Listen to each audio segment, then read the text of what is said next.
welcome everyone here on SpeedGaming 2 to another race in the second round of the Pokemon Crystal Full Item Randomizer Tournament. Today's match is going to happen between thirstpls and Snoep. Both lost their first round match, so looking for their first win in the tournament, and yeah. It will be exciting to see what kind of seed we will get. We had a lot of not really that good seeds in the tournament already, but there were quite a few big, pretty fast ones too. Especially, I remember yesterday's race that was over in just 90 minutes. Hopefully we will get something similar here today. I'm Ryan here. I will be commentating for you. Looks like the runners are off.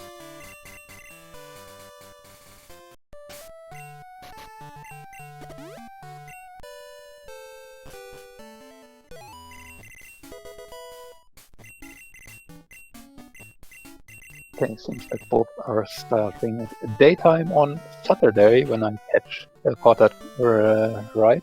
So we'll have the option to use the bucketing contest to collect the items, get out a bit faster if they choose to do so. For starters, we have a Pikachu, Wigglytuff, and a Xatu. So we probably take the Xatu. It's overall just the strongest and fast enough to run away from a lot of things.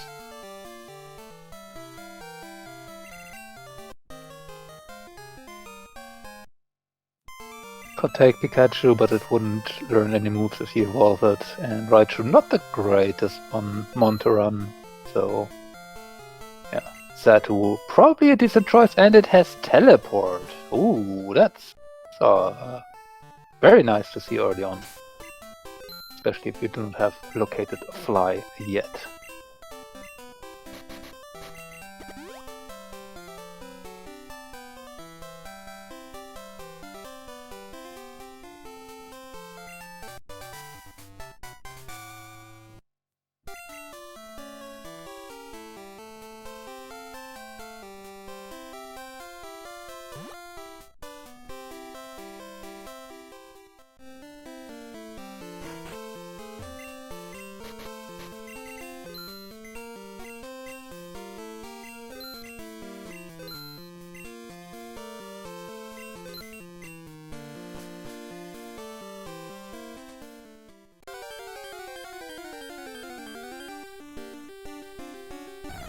thirstpls getting red counter, finds an Espeon, that's nice to use.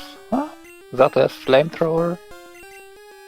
Could be decently usable, but Espeon showing Giga Drain is could be something. Mudslap, not the best.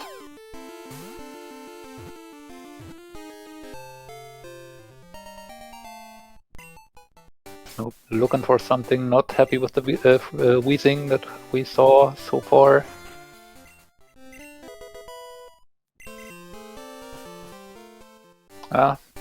But doesn't find anything else for now. Decides to take a look. It has Jump Kick, so not the worst. Oh, Twisted Spoon. Getting an early escape rope is kind of nice if you want to do an early Sprout Tower. And we get Dig, so no need to even use the escape rope for the Sprout Tower. We can just dig our way out of that. Don't need to buy escape ropes. And yeah, we have already one to use for the escape rope chamber. So yeah, this will save us a bit of money, especially early on, where money is not that right up available. And yeah, this moveset on the Espeon is somewhat lacking. Wise Grip, Mudslap, in addition to Giga Drain. I mean, you will just hope that it will learn something more, or you get an early Surf, and then this will be infinitely more usable, but not the best start. Well, I guess a Step Mudslap will do fine for an Arcanine, no?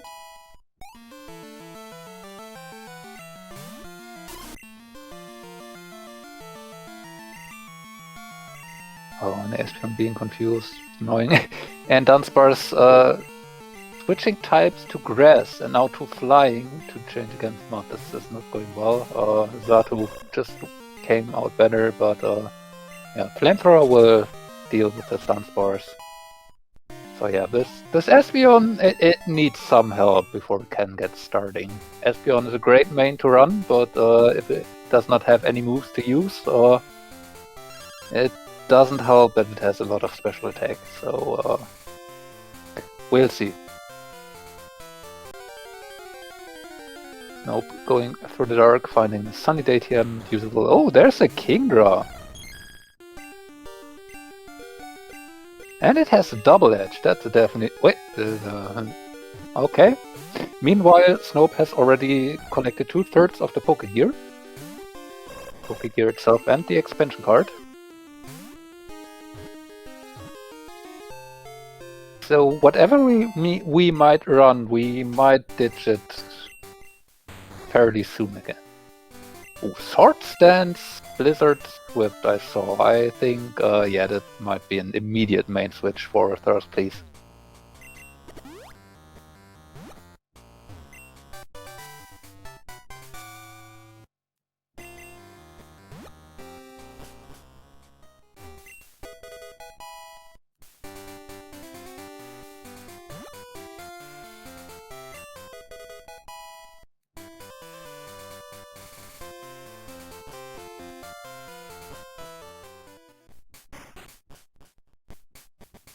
Escape rope chamber, a bit of healing, a bit of money, but not immediately helpful, so there's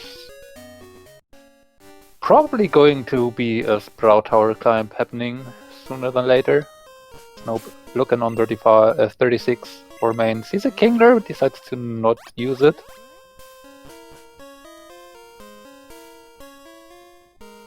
Slowking, also not the best.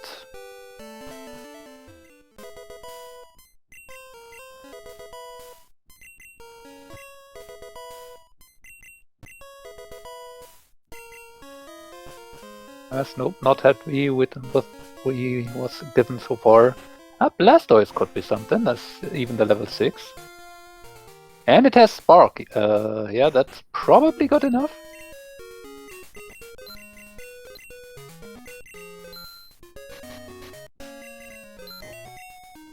Blastoise very bulky, so not likely to die, and reasonable special attack and physical attack, so decently usable. Also, the prospect of getting Step Surf somewhere during the run definitely is an upside for every water type that you might consider running. So yeah, probably not unhappy to have for Snoep here at this point.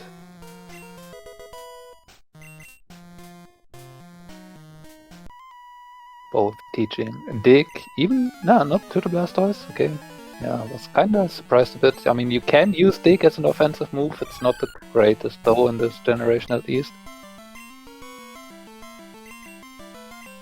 And Thirst is immediately running into a Ghost, which with Swift and Double Edge is not the easiest Pokemon to deal with, and yeah, misses with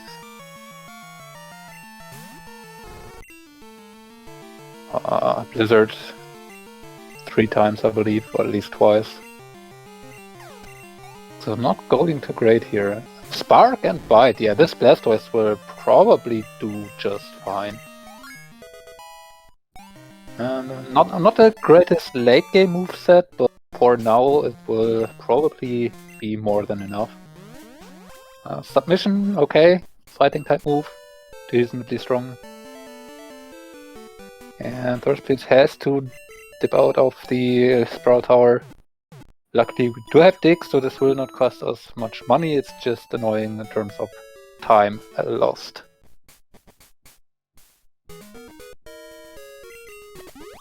Psywave TM? Step Psywave for the Espeon? Don't think Thirstpils would be too interested in that, but you could if you wanted to.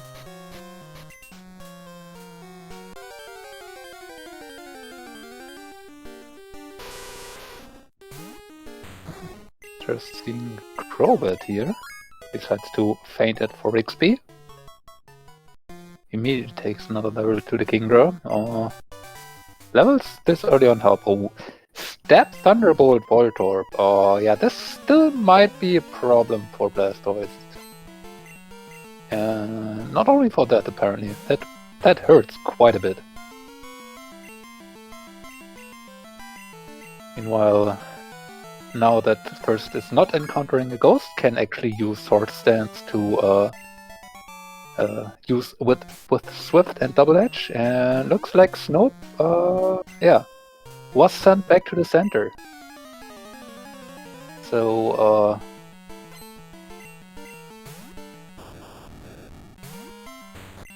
this is quite a rough start for both runners, but Thirst now being able to use Double Edge to dispose of the Voltorb immediately takes back the lead.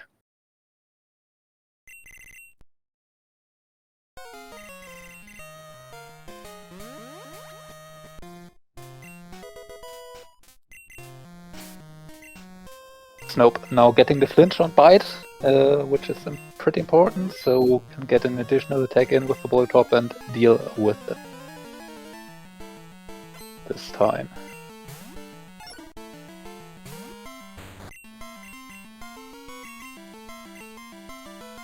Ooh, Wigglytuff with Thunder Punch. And Jump Kick. So this Blastoise might have quite a bit of trouble again on the LD here. Oh, Jump Kick together with Sword Stance. This Kingdra really wants to go physical. Quite a shame that it's actually female, so it has an attack TV on the lower side of what would be possible. And this Moltres with Stab Arrow Blast just saying no here as the level 10. He has Ancient Power. Man, this is a rough Sprout Tower. This is just brutal. And both runners taken a wipe to elderly here. Oh, Thirst resetting the fight. Snoep doesn't really have a perspective to try to get through it, so decides to take on the gym instead.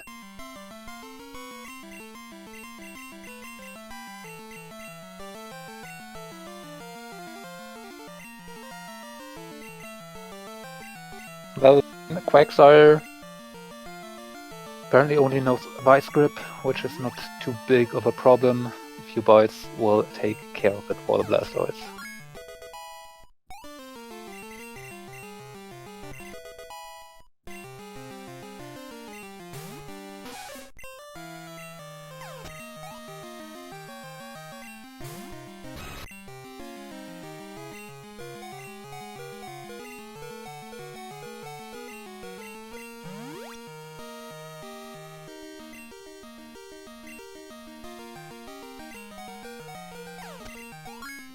First, this time getting through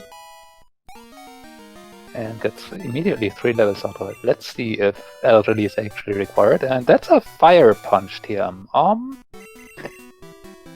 I mean, I guess you could use it on the Kingdra.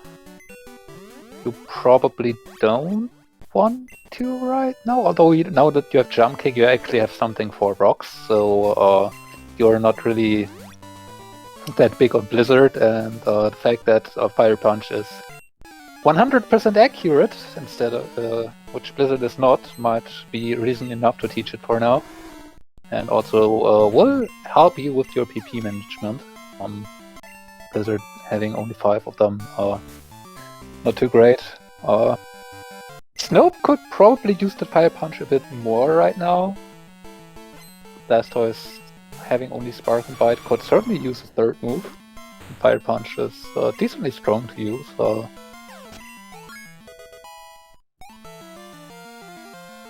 Also, it will deal way better with grass types than what Snoep has so far. But yeah, won't be hurt too bad by not having that around right now. It is now continuing downwards through Route 32, and well, there's a Pokegear completed for Snoep. So, yeah, I think Snoep is now very interested in seeing the pass very soon, so that we can take a look at the level 50 Snorlax and see which Pokemon it actually is and if it is remotely usable even.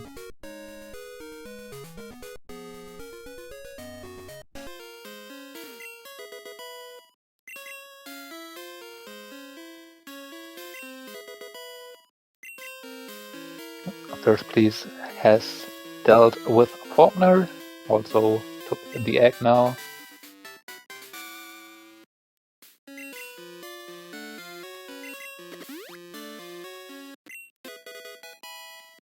Find an old rod. And level 10 Pokemon not too attractive at this point anymore. We do have reasonably usable mons on both sides now.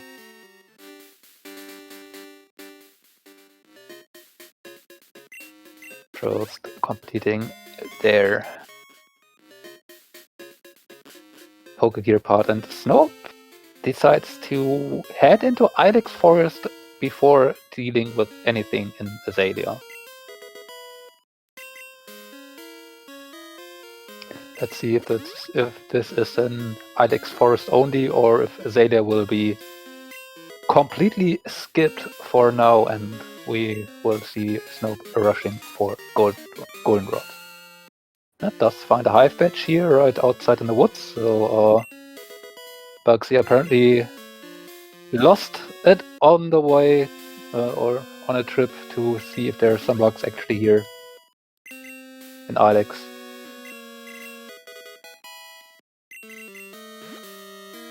Do I have a card key?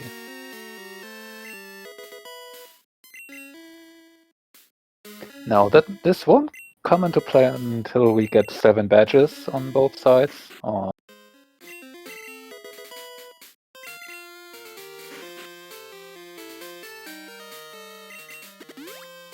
But yeah, this might not look too good for Morty today. We might be able to actually skip them.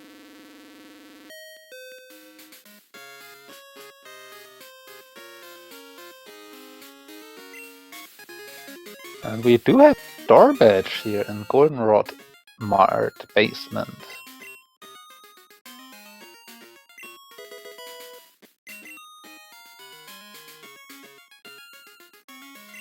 thirstpls is not skipping Azalea here.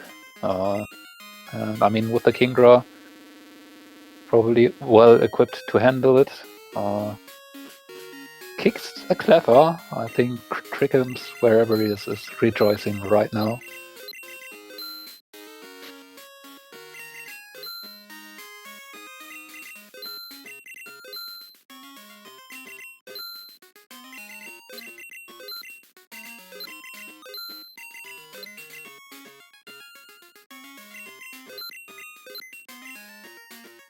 I didn't spot immediately great TMs here in the mart, but it was kind of quick for me. Shadow Ball together with everything we have. Yeah, I would teach that over Blizzard and just go full physical with this Kingdra.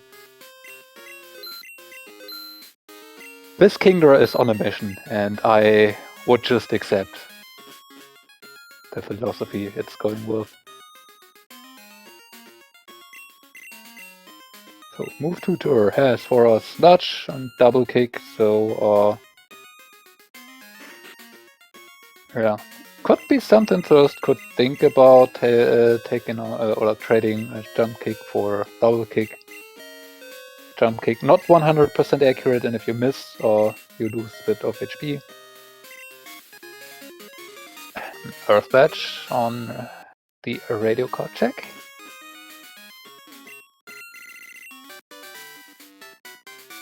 Bone Rush TM. Probably not really usable in any way. Run.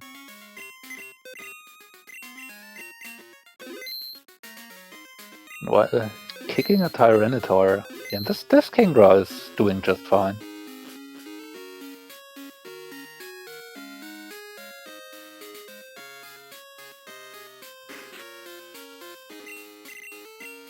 But so far, nothing usable in Slowpoke well or on Kurt.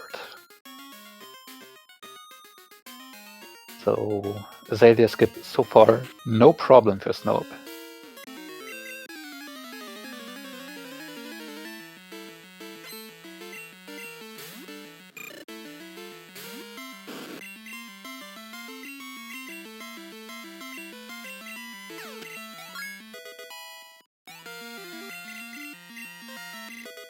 Stab Water Gun for the Blastoise.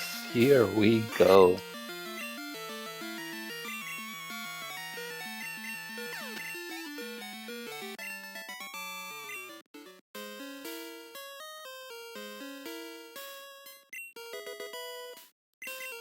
Just a rare candy down here in the underground. Snow buying some healing powders. And back out again. Probably not taking on Whitney with the level 13 Blastoise. Might be a slight problem. Instead, taking Kenya and looking into the national park.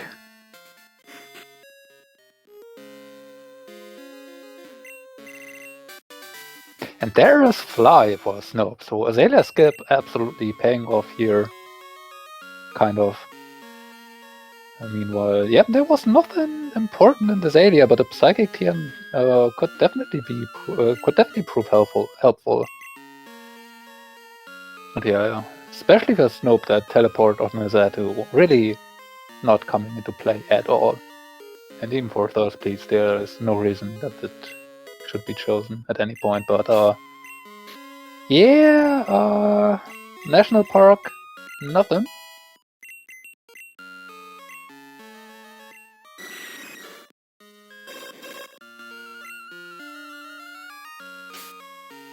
To have a Golbat as Kenya. We do have Storm Badge, so if we wanted to go Kenya strats, we would have had the option to. And looks, with Thunderbolt Ice Beam, looks like Snoep is actually interested in trying. Now, every traded Pokemon will receive bonus XP, so yeah.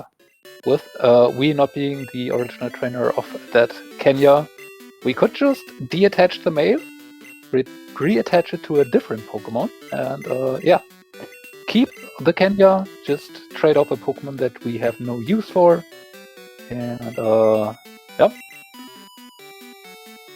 Now we have a Pokemon that gets bonus XP and therefore more levels for the same fights.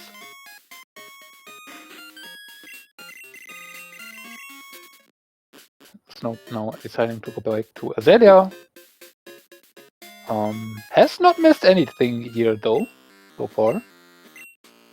We'll see if this Golbat can actually manage to what the well has offered or has happening here. And yeah, there was nothing in Azalea.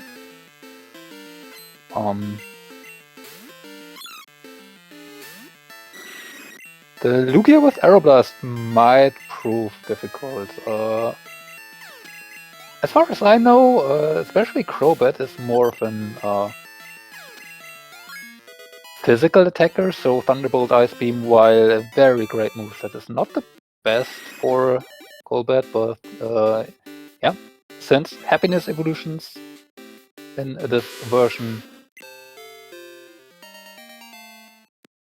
actually do happen immediately on the first level up, yeah, we do have a Crobat right here and now.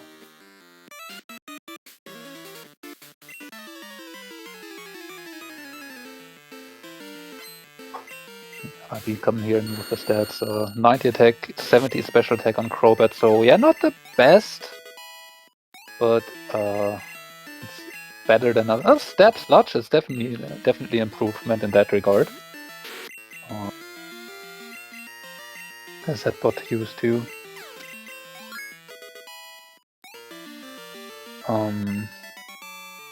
Yeah, might be just for right now, though it will really depend on what the level 50 Snorlax will end up being for Pokemon, or how early we even get access to it, because yeah, we still are looking for that.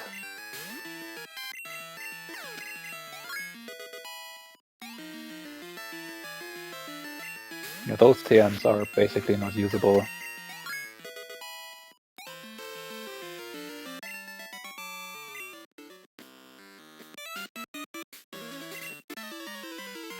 Crobat has gotten through the wall perfectly fine so far, and the levels now kicking in a little bit will help, but this Tyranitar got trouble. No great move to use against it, and Tyranitar's special defense is not too bad, so yeah, will be a bit of a struggle. Although if it just uses Hyper Beam and there's a crit to it, this will help.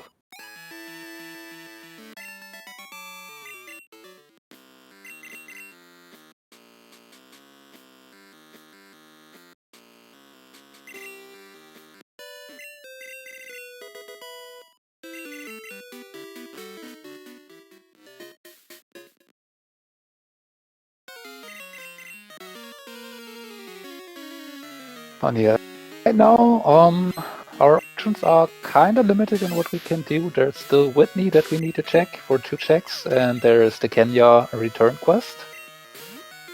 And I believe that's it for now.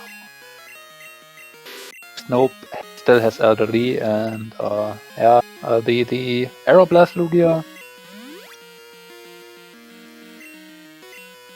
while being paralyzed, and there's that Psybeam. Oh, that's a really big problem, but yeah, Snoep has enough revives to deal with it, and of course it will give. What is this? Thunderbolt, Ice Beam, Flamethrower, Crobat. You would love to see this on any special-oriented mon.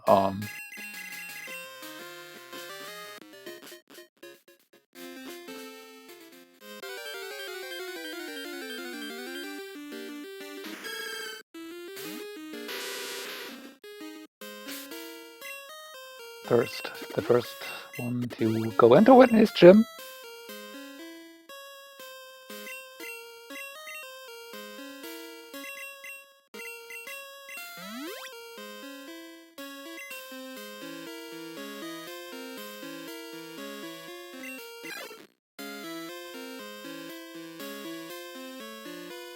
Let's see if that is required or if we are just supposed to turn in Kenya or whatever Pokemon we have attached that respective male to. Oh, level 18 Raikou could actually prove to be a problem. Razor Leaf, not too bad. And Core now a bit annoying, locking you into short stance. I mean, okay, you are going to set up right here until you can't anymore, but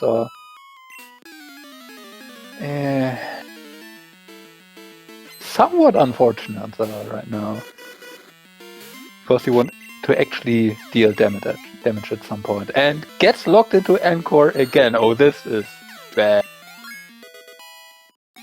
Trades it away, but now has lost that sword stancing, but will probably just Shadow Ball the Raikou away. And level 20 Executor with Dragon Breath, so taken out the Kingdra. One Shadow Ball hopefully deals with it, and it does. Rage, nope, not what we are looking for. And Whitney.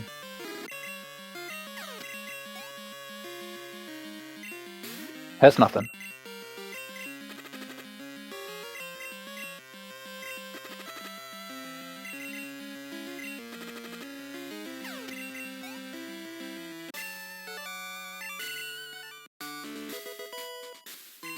So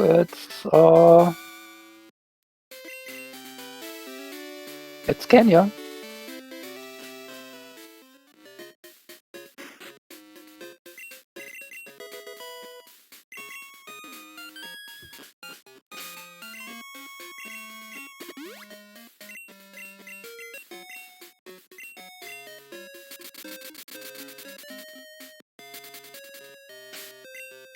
Right. Snoep actually didn't check the item behind the train on Route 35. Yep, thanks for reminding me, Ergo. Yep, that is still open too. Snoep heading first for the rematch for Elderly, though. We'll get now the less good version of Flamethrower. And it's not 35. Please just find some money there. So it actually is Kenya.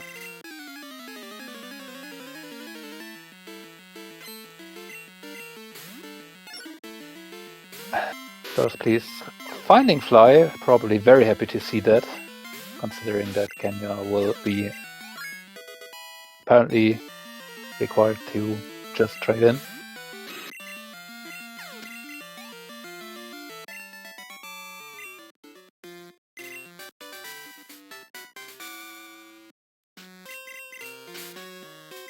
First, please teaching Fly over teleport. Snoep will just trade away Teleportmon, and Teleport won't have helped this race at all.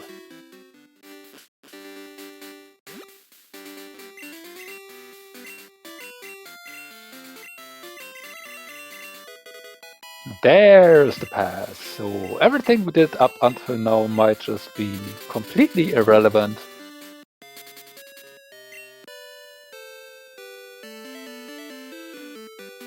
Snoep actually not checking the return, the guard item after turning in the Kenya. Not too bad of a problem, but yeah, if it's something immediately useful, might hurt. It's just a berry though.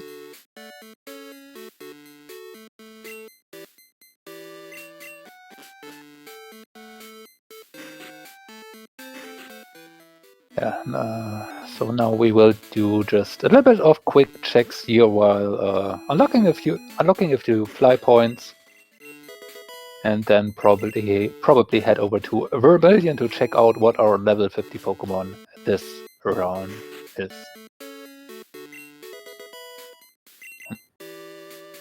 Bergotte mentioning, I think, yes, both use their respective level ball. Yeah, with the catch rate, the catch rate of every Pokemon is set to 255. Oh, there's this S ticket, so that's no chill to access. So about 1 1/3 chance, or 1 in 3 chance on full health to catch each Pokemon. With any balls, with 2 exceptions, Master Ball obviously will catch guaranteed, and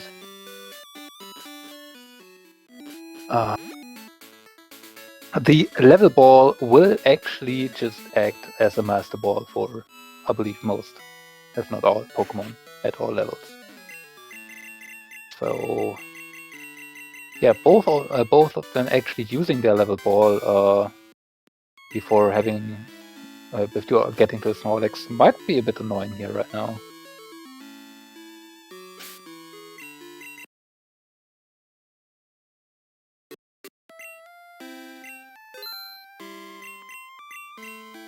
Okay, let's see what we have here.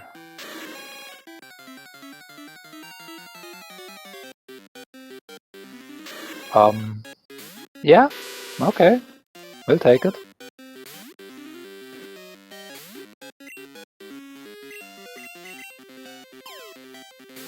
Suicune, not great offensively, but yeah, extremely hard to kill. And as I mentioned before, any mon that you can get Stab Surf on is just an immediate upside to anything. We do also have Aurora Beam and Psychic and Fire Punch, and yeah, this is probably an immediate main switch for both. It's a bit sad on the Sword Stance Kingdra.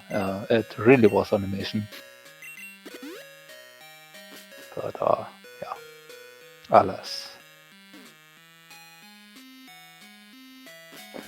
Also, important to note out, we just found Cut immediately before in the Pokemon Fan Club.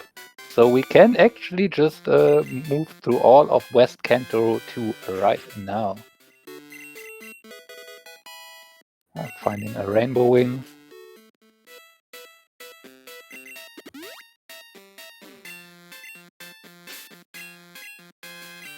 And right, I mentioned the SS ticket. Kind of forgot that it was there.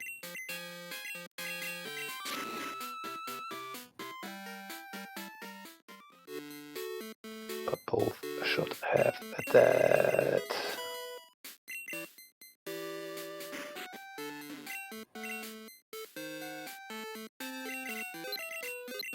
Oh, apparently Thirst actually didn't pick up cut before. That's an unfortunate order.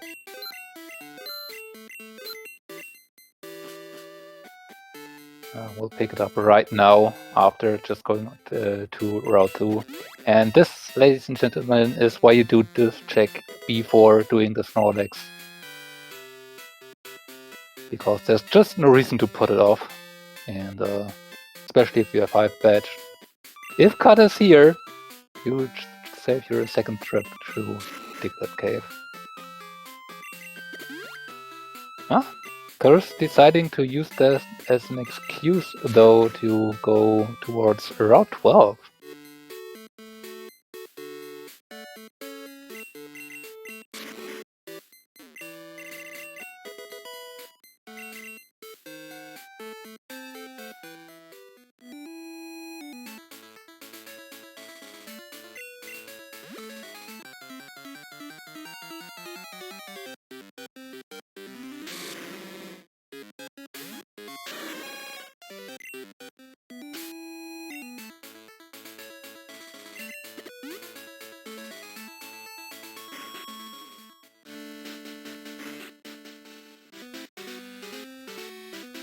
Meanwhile, Snoep into Victory Road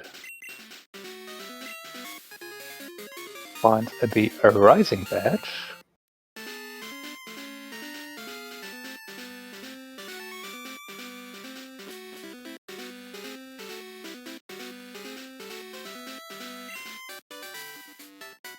Now, Spark TM, very nice, especially for the Suicune. Now we do have Aurora Beam, Spark, and at some point, most likely Surf to get pretty much the perfect coverage we want to. Obviously not as great as the Crobat with Thunderbolt Ice Beam in that regard, but the level difference will make up more than enough for it. Although I think both runners would prefer to find a few stronger moves still for Red, but Psychic will do fine.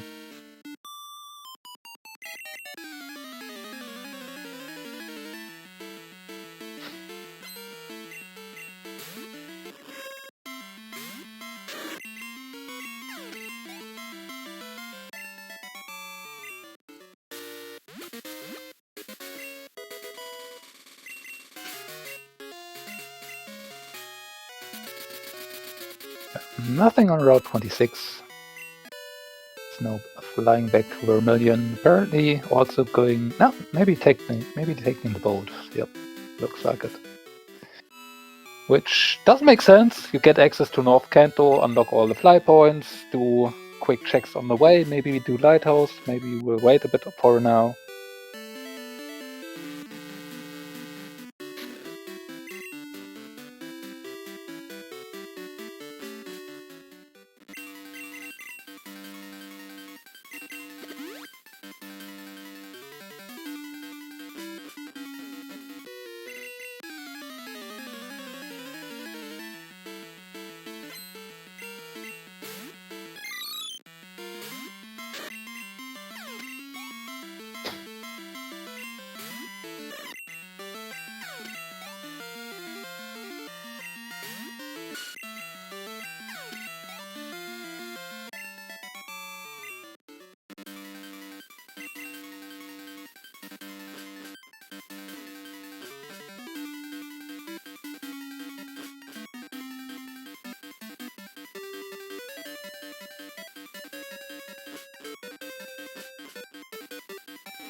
Snoep touches ground and Kanto and Johto again in North Johto.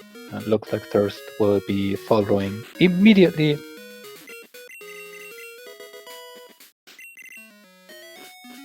Oh. Okay, Thirst going for Surge, actually. That is interesting at this point. I mean, to be fair, we do not really have that many options open up here in North Johto right now. But, here, this attempt at Surge is quite a bit earlier than you would usually see it on most runners. Although, with the level 50 Suicune, we have a Pokemon that is probably doing just well enough to make that reasonable. Now teaching Spark to... Let's see if we can deal with Surge. Steelix might be a bit unfortunate. Okay, has still Fire Punch on it, so no problem. Has set up an X special. Will help a bit. Combating this Suicune's lack of special attack. Lugia with the rollout and it being faster is somewhat annoying. Gets through though. Yeah, Scary Face not helpful.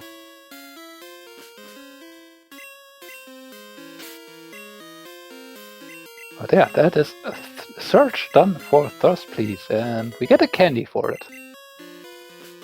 So, not the worst.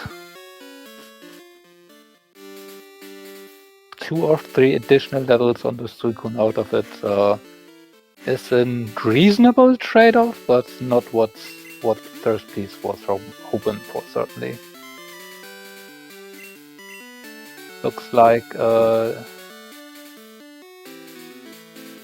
North Johto didn't really have much so far. We do have cut though, so we can complete the Lake of Rage cut checks here. 3 more checks, and then Snoep has to choose what to do.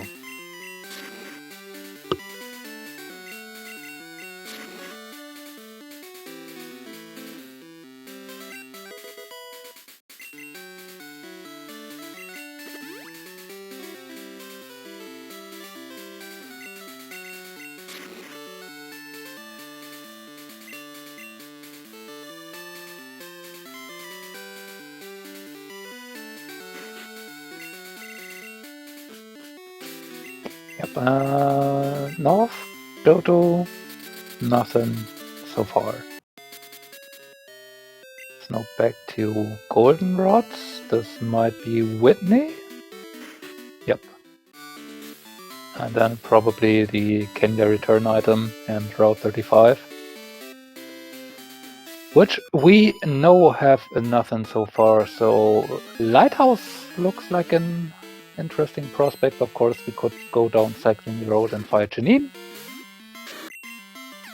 Suicune should be able to do that without too much trouble. We could always go do Route 25. And obviously there's still the entirety of Ecruteak to explore.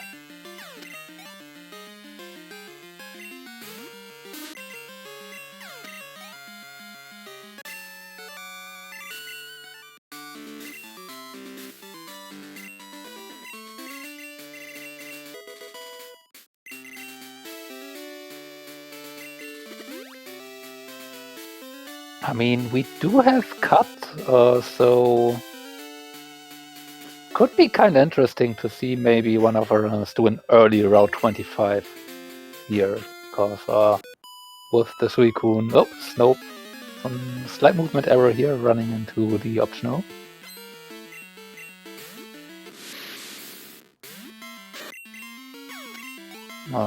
Yeah, with this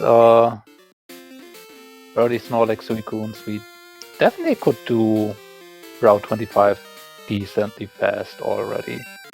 And if there's something there, you can reasonably expect your opponent to probably not do it this early. So it's always an interesting decision if you are willing to risk it this early. Slight disincentive on that is that you are not able to access the power plant right now, so Misty will be locked out for now, which would increase maybe the attractiveness of doing that option. But yeah, for now it looks like both runners will do more reasonable checks, do the fast ones.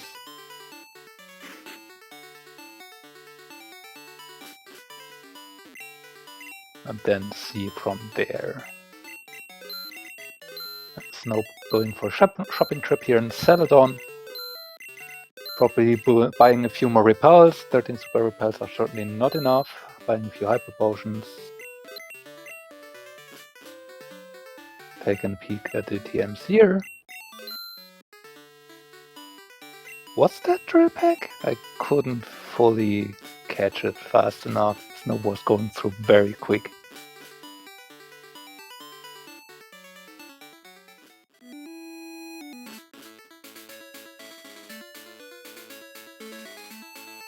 And yep, Snoep going down Cycling Road will be attempting to fight Janine. For 2 items, a team of Pokemon that won't even reach level 40, so the Suicune should probably deal well enough with that.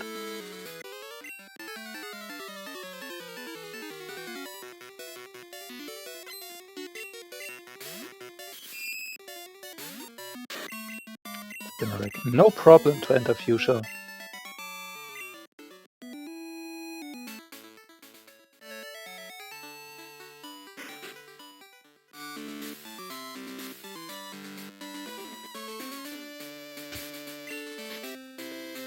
And thirstpls is going to do the Rising Badge check. No Teaching Spark.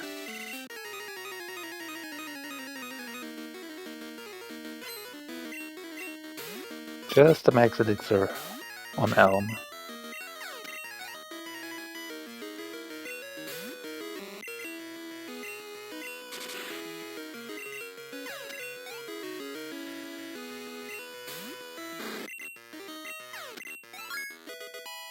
Okay, we see the Route 32 cut check from thirstpls.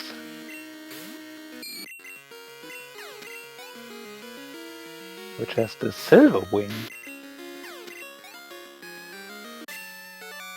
So if we are getting access to Wall Islands, we could check out the level 60. I don't think this will be very likely this run though, since it would certainly have to be something reasonably good after we invested quite a bit into the Suicune already, and it won't be much of level 60 at that point.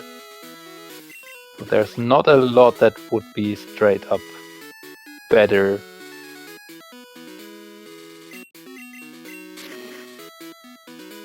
That runners would actually consider taking. We did find a Squirrel Bottle here on Route 15, so that will give us Rock Smash and not pretty much else right now. Most Rock Smash checks are not even logic.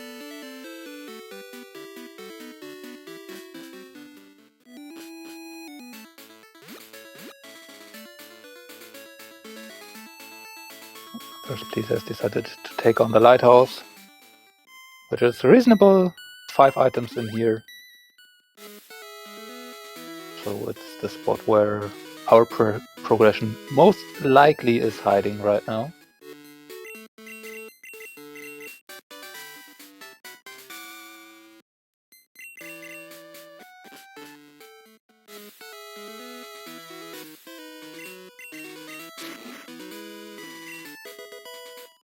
There are only 2 more checks left here though, and nothing so far. That's a rainbow badge, so that is required, but not immediately helpful. It won't put us up to 7 badges where the card key could come into play, even across both runners. We are missing at least 2 more badges for that.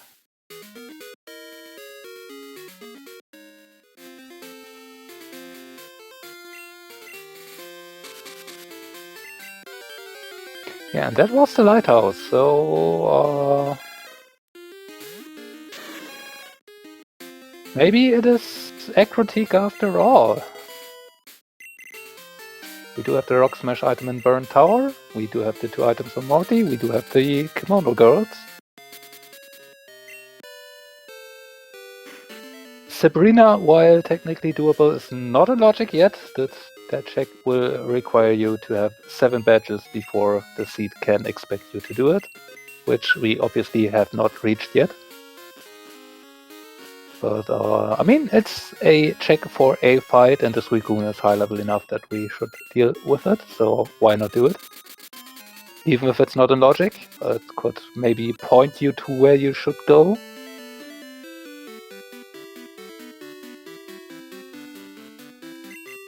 Okay, meanwhile, Snoep going into Burn Tower without having bought Rock Smash before, which, or did I just completely miss that? Okay. Did we find it earlier? So there's the soul badge on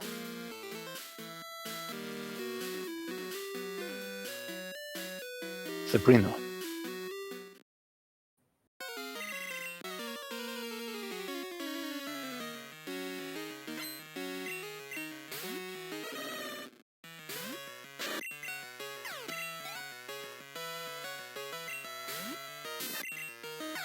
So that is an additional check for those, please. Again, that badge is not in logic yet. It cannot be one of the 7 required badges to get into Radio Tower right now, or past east of Mahogany.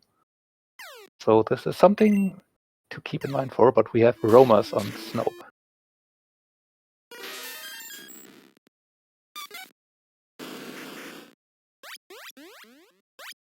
Is that the Mew, Mr. Raikou?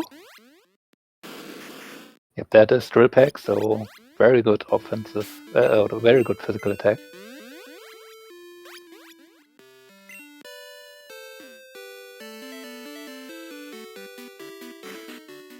Snope not interested, which does make sense. Instead, going for Morty. First, please, on the way to fight Janine and find the squirt bottle.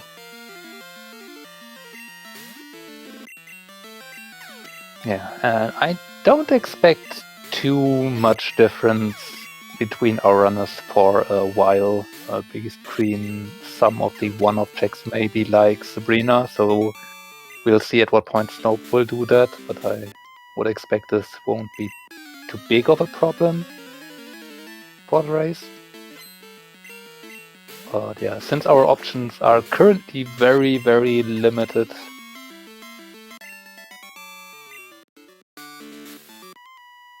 I think overall our runners will do pretty similar checks until the seat opens up way more.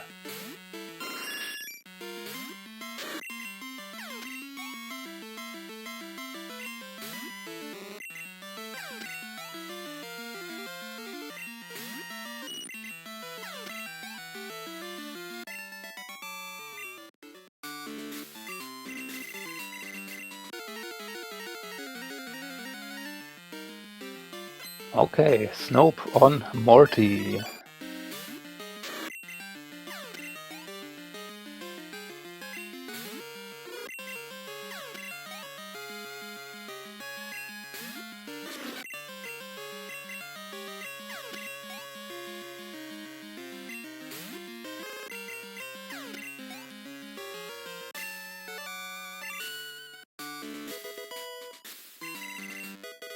And Morty is not required. I mean, Morty has the blue card, so yeah, if you wanted to do Buena's Passport,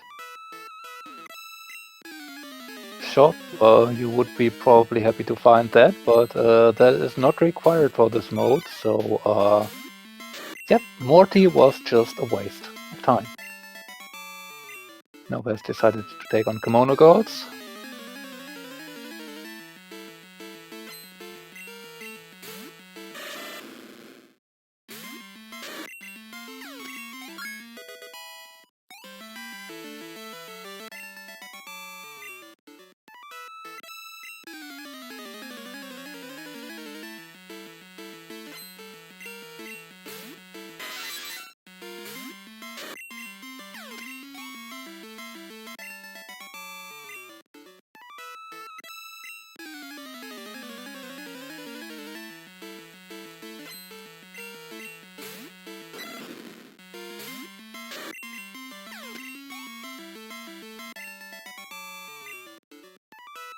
So thirst please buying Rock Smash, so we'll probably do Burned Tower in the immediate future.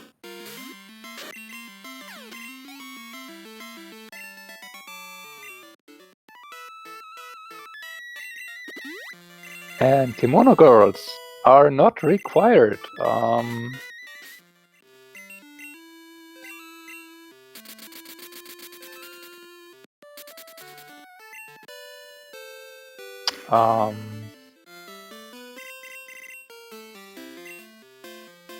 So that was Acrotique. We've seen Lighthouse. Are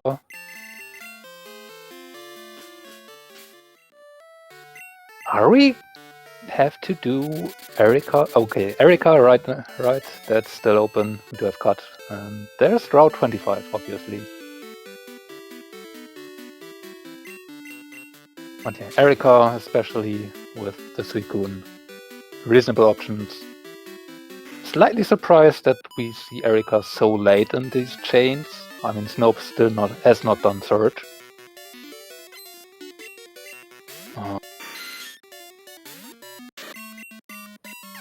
But yeah, if Erika isn't it, I think we have to go up to Route 25, which I think most runners would actually prefer Morty to be required before having to do that.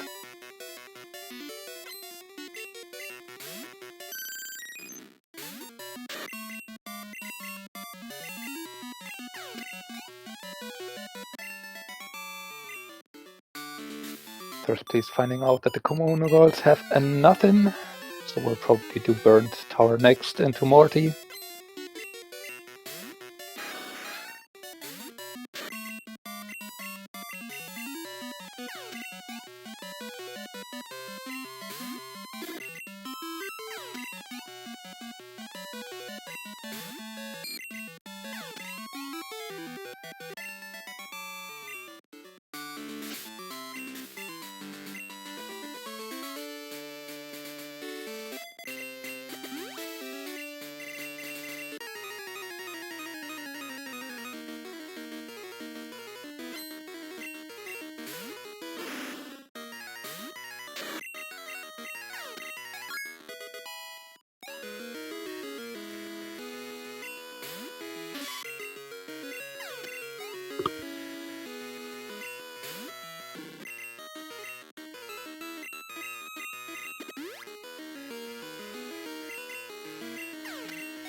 Stab, Thunder Punch, Mareep.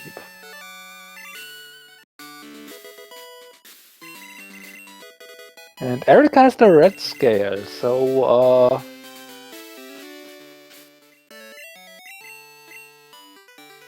fetch quest to do. And Erika might be required or might not be. We don't know yet.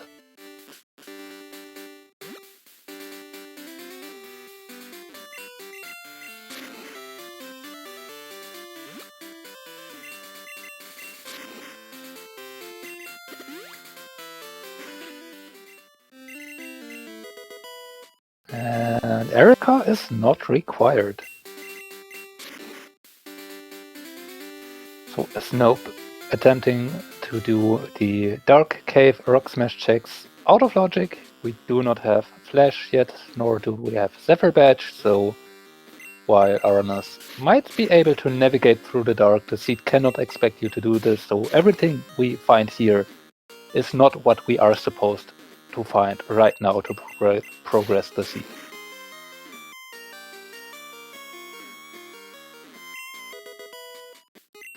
Escape rope is not helpful though right now.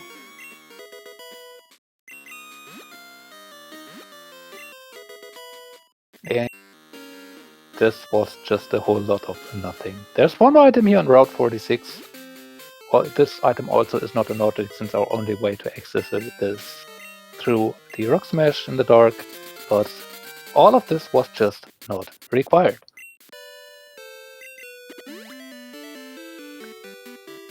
So, it looks like Route 25 is at least logically required to progress this seed. Now, our runners still have the options of doing Rock Tunnel in the dark for an additional 5 items.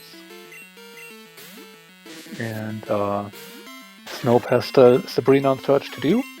Once we get up to 7 badges, we have the ability to move east in Acrotique. Not in Acrotique, in Mahogany. And can do the rocket hideout. But yeah.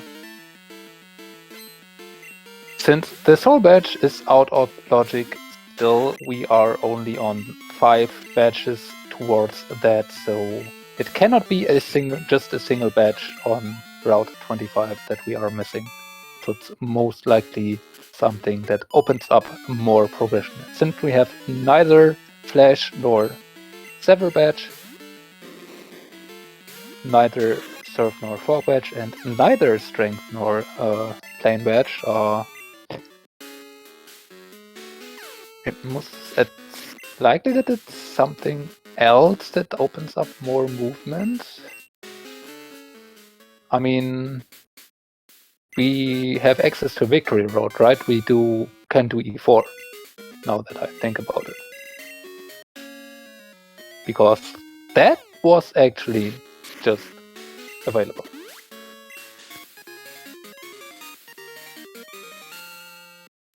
And right, we have Brock and Route 4 still open too, now that Jarvan's mentioned it. So yeah, that's either that or Route 25. I'm not used to having West Canter access this early, without not having this too much else.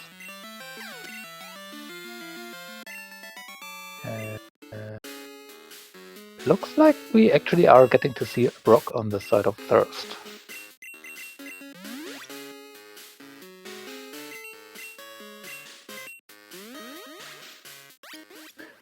This could be Brock into Route 4 into Route 25 for Thirst. Meanwhile, Snoep apparently is just going to do Route 25. We have 2 checks available up here.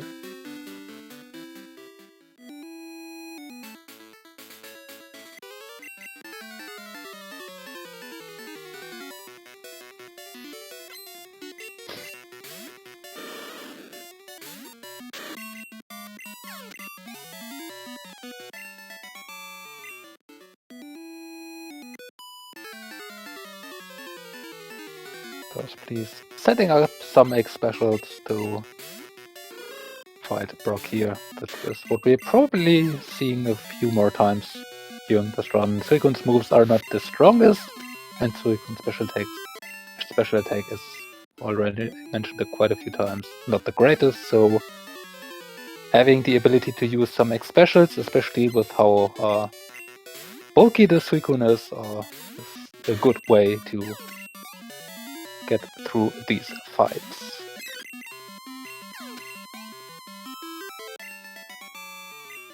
And there's the Zephyr badge.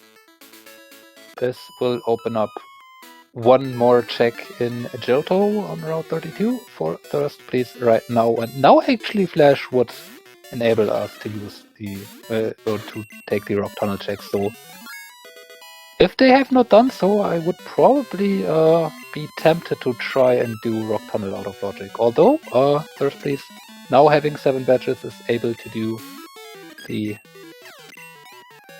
radio tower. So This has to be something that we have to be wary of, though, and I certainly hope that thirstpls is aware that the soul badge is not in logic to do this, because we did not have 7 badges to fight Sabrina. If there is another badge on Route 25 or on Route 4, thirstpls could be tempted to not do these things for a long time, even though thirstpls should be able to know that there's something there. Now, it could always be just Flash being there. There's nothing in the Flash chamber.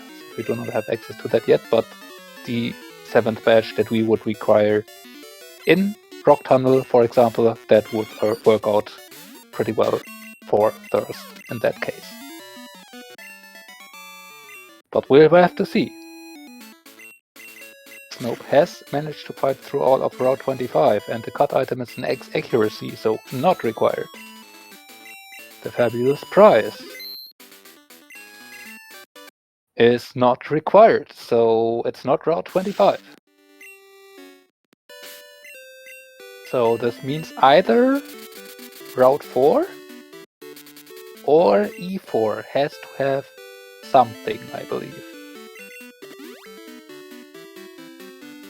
We don't know what that something is, but it needs to be something. Right, the Zephyr badge check. Thank you, IB, of course.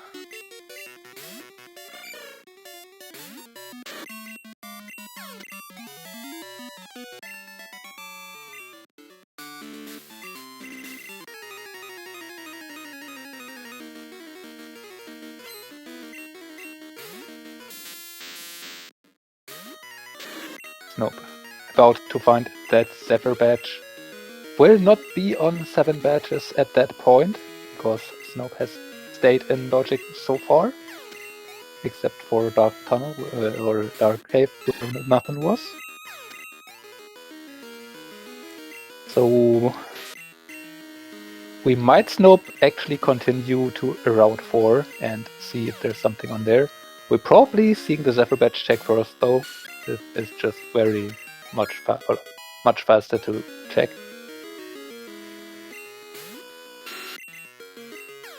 But yeah.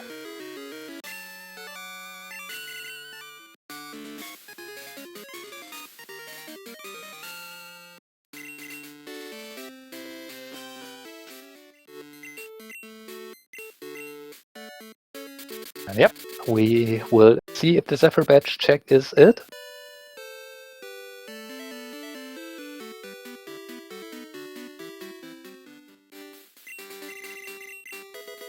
And it's not.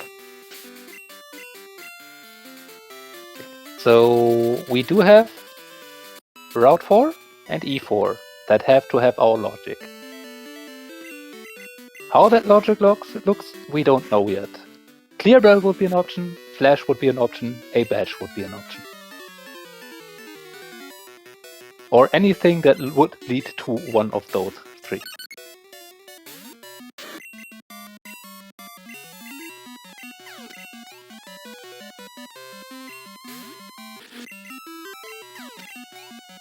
Now the question is, how aware is Thirst of this? Snoep doing search, which is in logic yet, but we know from Thirst already that there is nothing there. Looks like the radio tower also has not have something that helps us progress so far, so it might actually be Clear Bell to open up Tin Tower on Route 4 or E4, so that we get more options to find more things to open up.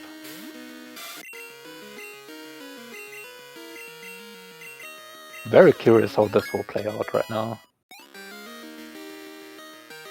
I do not blame our runners to not going into Rock Tunnel for now, since it's out of logic and we do not have access to the power plant, so we are somewhat disincentivized to go there, because we don't want to go there twice if we don't have to.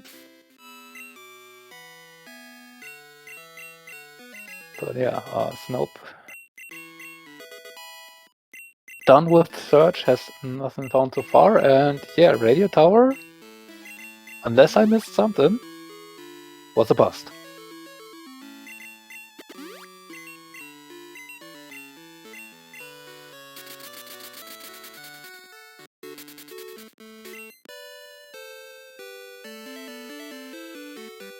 And Snoep on the way to do Route 4.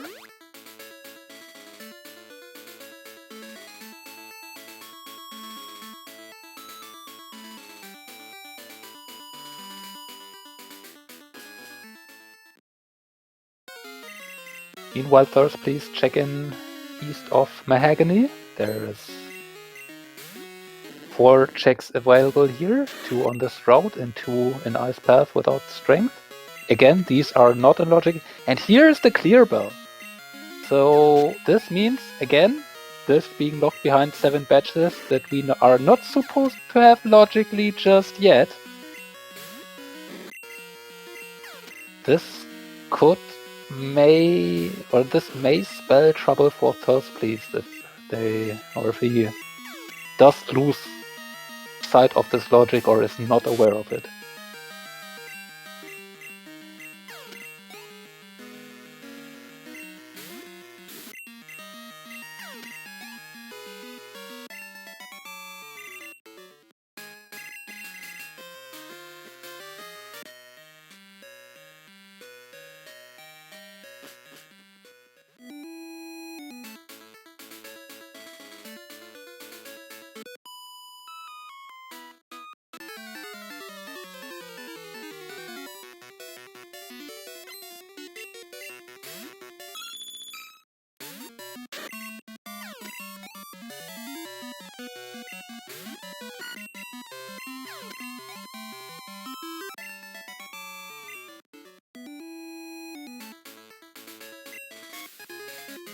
There's Fog Badge on Route 4, and that will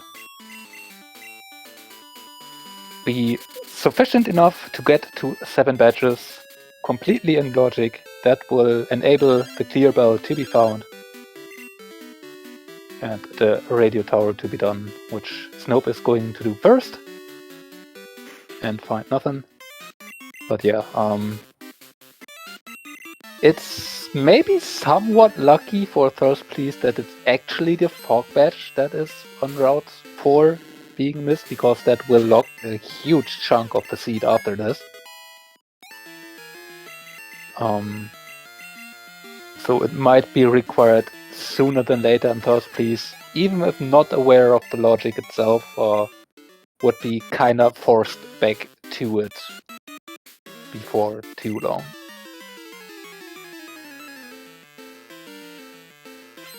Because I really suspect that we will find Surf here somewhere in 10 Tower.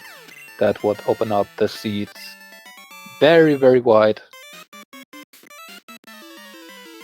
With a lot of stuff to do.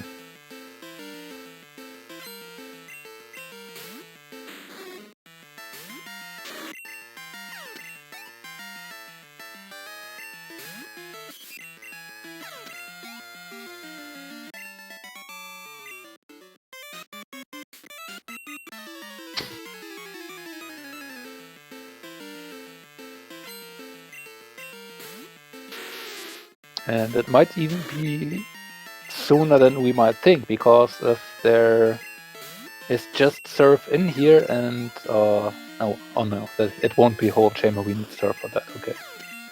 So no, scratch that thought. But still. Again, if it's just Surf that's in here and nothing else, or yeah. Actually, it would be quite a bit that would need to be here so that Thirst isn't going back to Route 4 very soon. There's Flash, there might be Machine Part that would point Thirst more towards Route 25. But we would need, yeah. There's not too much options that we have open without Surf.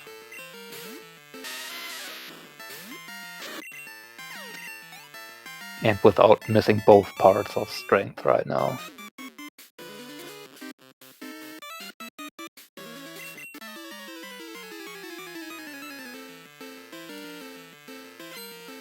But so far, this tin tower has been entirely empty. That is kind of surprising. And there's Surf. So this is... If Thirst was not actually aware of that logic, this is kind of the best case for a scenario for Thirst, please, because will be forced immediately back to get that Fog Badge on Route 4. I don't expect Thirst, please, to go E4 here right now. I'm not sure what Thirst is trying here. It was not an ice path. Okay, never mind. So 2 more checks to get.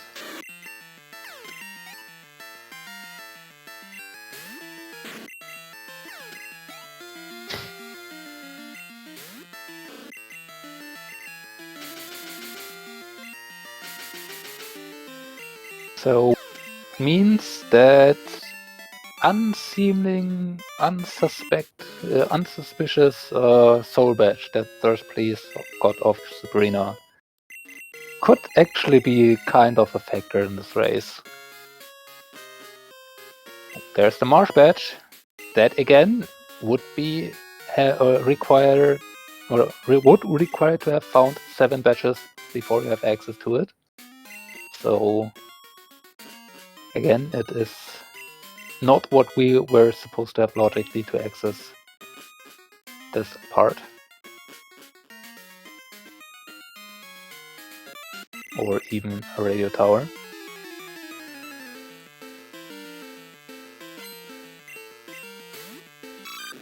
And Thirst, please. Is this E4?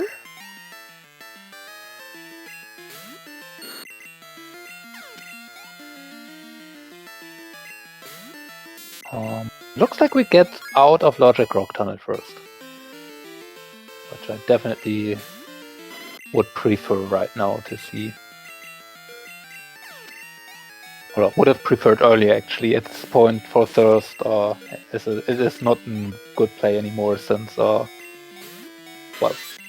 from Thirst's perspective, it could be Flash that we are missing to get here, and then Fog Badge would be in here, and then what Thirst could know that Flash, while not necessarily required, would be on Route 4 or E4.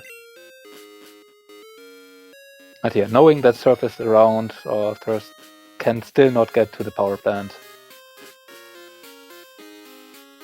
and unlock the Mystified, the item in Misty's gem, which by this point would be in logic via the cut route. Okay, meanwhile, radio tower done for Snoep. Has now 7 badges, so will actually attend Sabrina and get another badge for it.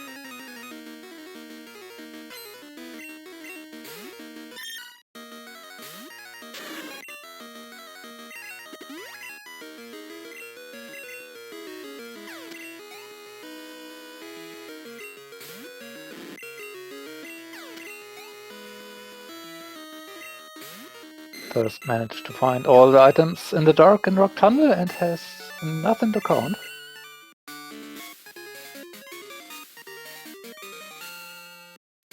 And is now going to do Route 4. So Thirst obviously has not done Route 25 yet, I believe. So yeah, that was kind of the idea, I think. But yeah, we'll be getting that Fog Badge very soon. There's clear... Oh, no, that's not the clear belt. The next one is for Snoep.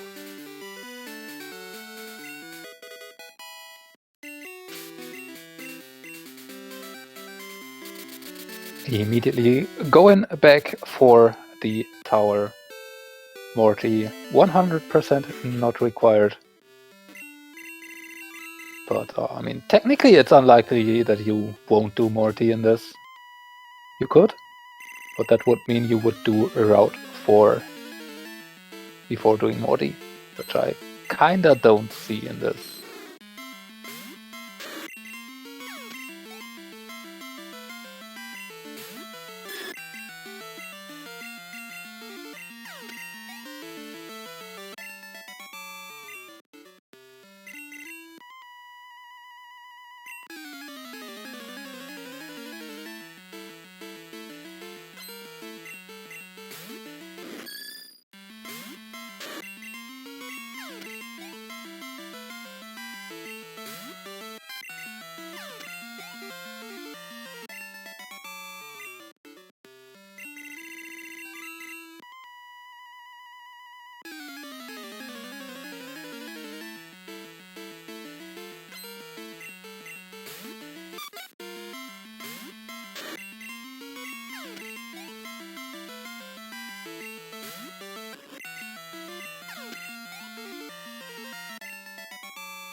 There's the fog badge for Thirst. Please now has the ability to surf. And now there's a lot of options that you can do. What to do first? Thirst, please going for Cherry Grove for the surf check. A one-off check. Very quick to do. For a full restore.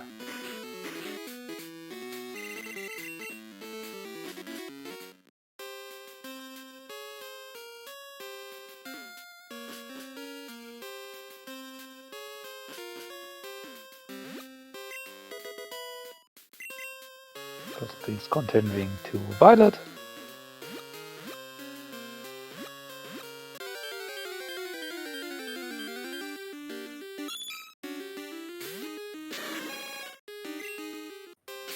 Snoep forward to repel. Happens sometimes.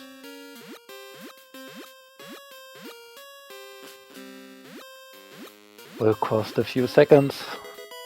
Mostly annoying for the runners, but not that big of a problem, usually. Meanwhile, Third Place going for the red Gyarados.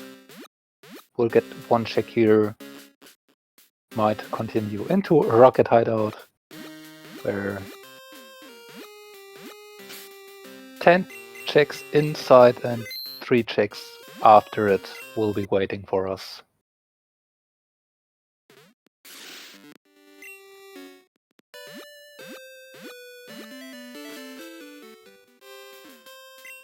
Looks like that is actually the plan.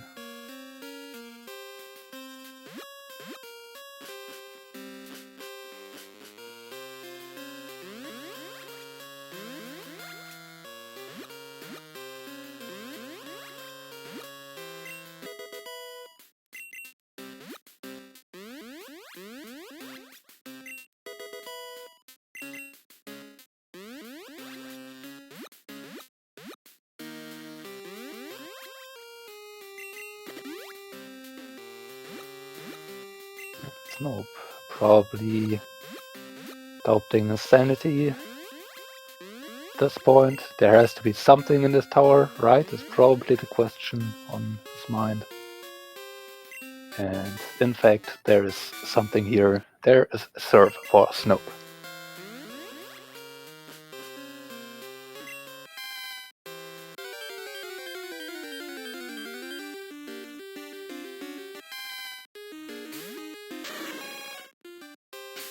Not interested in the Fluffy. Not too surprising. No. Teaching Surf to Suicune as probably expected, and Snoep starts with the quick surf checks similar to Thirst. Cherry Grove first, probably Violet next, and we will see if Snoep decides to do something else after that. Nope, not even going Violet first, immediately doing Lake of Rage. Meanwhile, we have our first badge in the Rocket Hideout with the plain badge. The Fire Punch TM is back.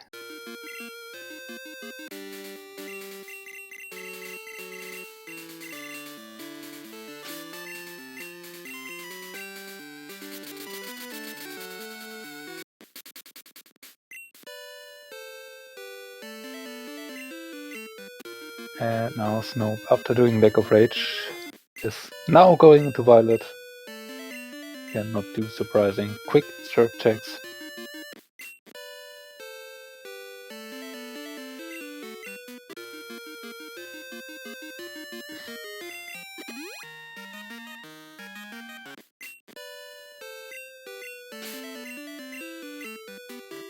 And is also going into the hideout. So we'll be following Thirst closely here.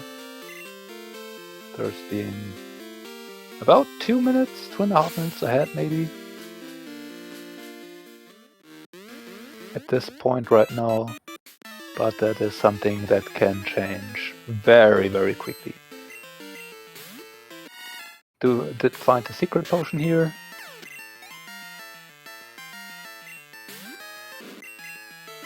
So we can now finish the tower,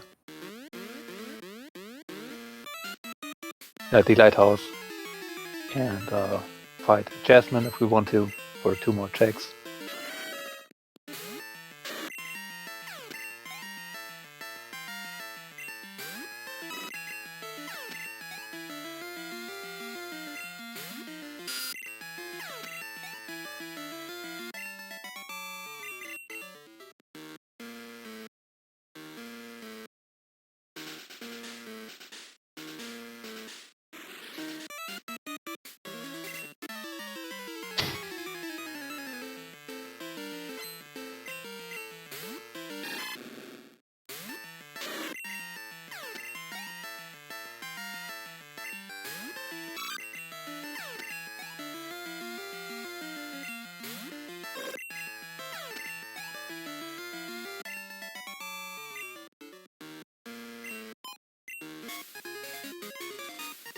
The plain badge for Snoep.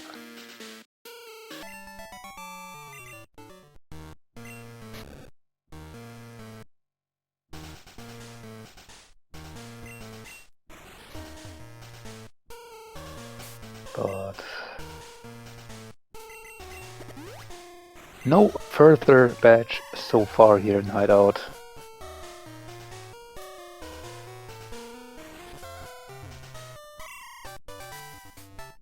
There's a water gun TM. That could have been useful more early when we did not have access to serve yet. But now it's just too little too late for that.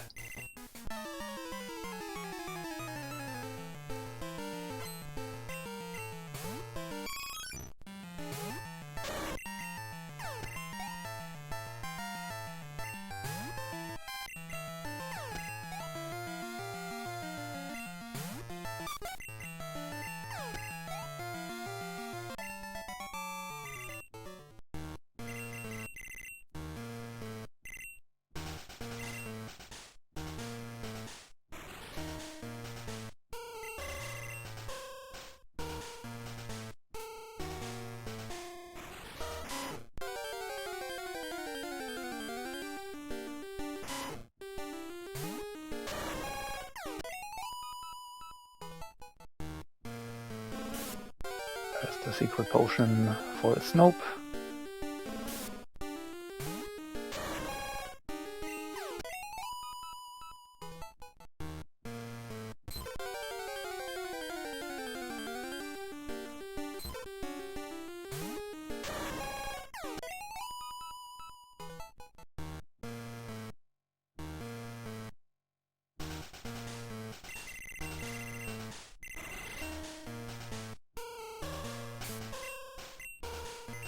Yeah, this hideout, after the plain badge, pretty lackluster. We'll have to see if the secret potion will turn into something later.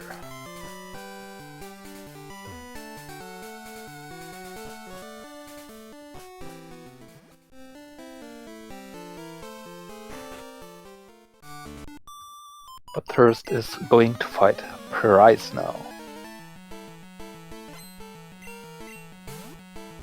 2 fights for 2 checks.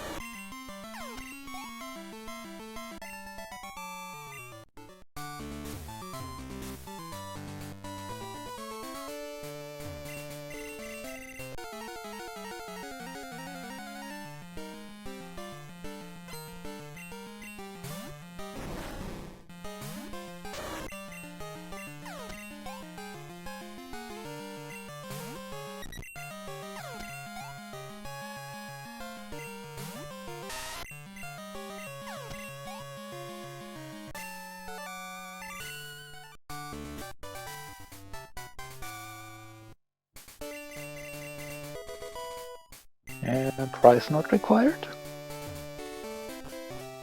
1 more check here. The guardhouse. Bit of okay, there's please not interested in checking that? Or did I miss Thirst going there before the gym? Okay. I guess you can do that. I sometimes just miss a few seconds of runner.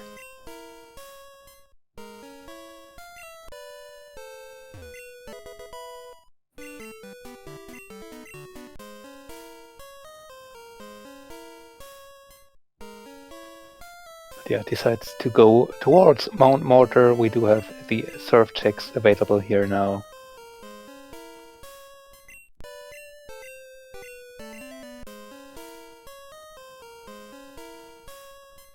Meanwhile, Snoep done with the rocket hideout. Nothing to show for it.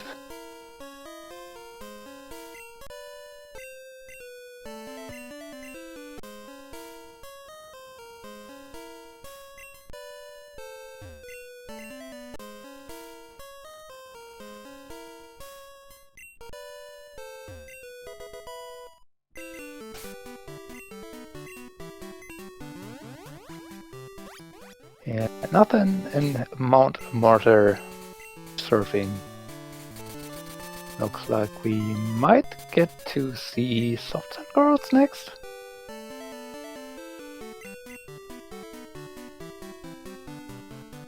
Oh, play match check, of course.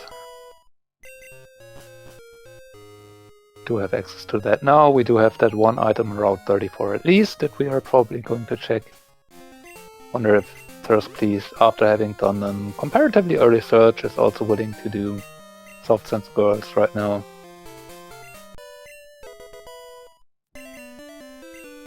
It looks like it.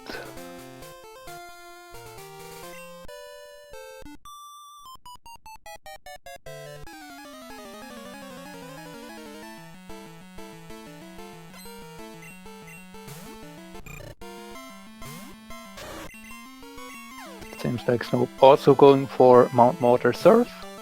No reason to bike back to Mahogany here in this moment otherwise. We'll still need to go to Ice Path at some point to collect the Marsh Badge, but I suspect we will find strength somewhere sooner than later, and Snoep will collect that on the way, more or less. Now, there's a few things still open to us. We do have the pharmacy check in Cyanwood. We do have the Ho-Oh chamber that neither runner has been gone to yet. We do have 2 checks over at Tojo Falls that are accessible to us. There's obviously still E4 that could be done, and it's nothing on Soft Sand Girls.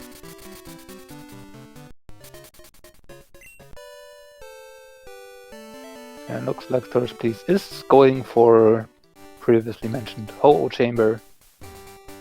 4 items waiting to be collected there. Also, we do have 2 more checks here in the lowest floor of Union Cave. Meanwhile, Snoep actually heading over to Tojo Falls.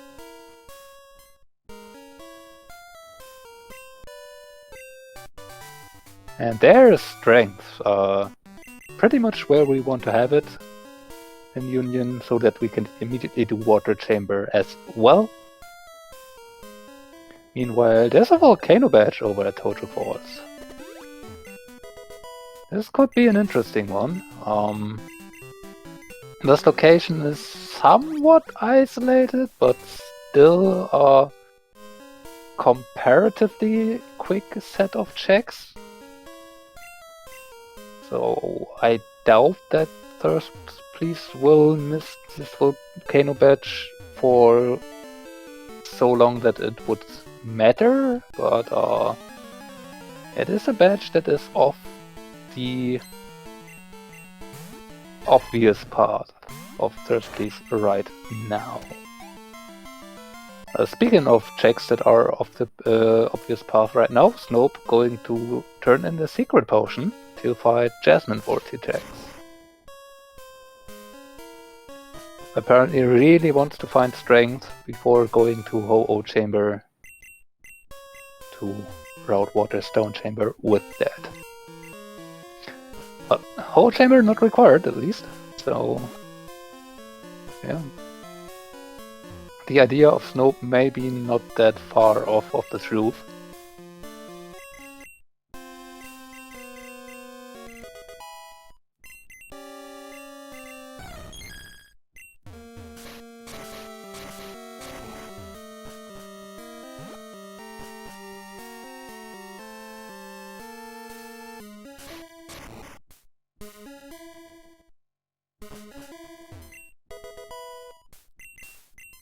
Candy. Full restore. Yeah, these chambers were not helpful, or not that helpful. The big thing to take away is no strength. And I kinda missed the first item on Jasmine.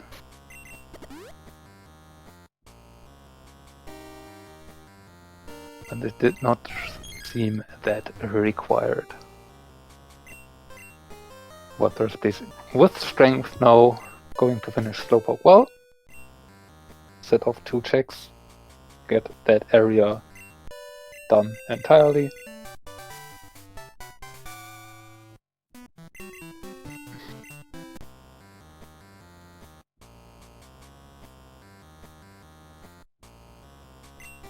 And nothing in the pharmacy. And there's a basement key in Slowpoke well. Okay, plain badge check for Snoep. Probably will be followed up by soft sand girls as well, which is kind of unfortunate for Snoep here, not helping in catching up time. Also, it's the optional here that has more vision than you would assume. You have to bike through the grass one step to the left here if you want to dodge him.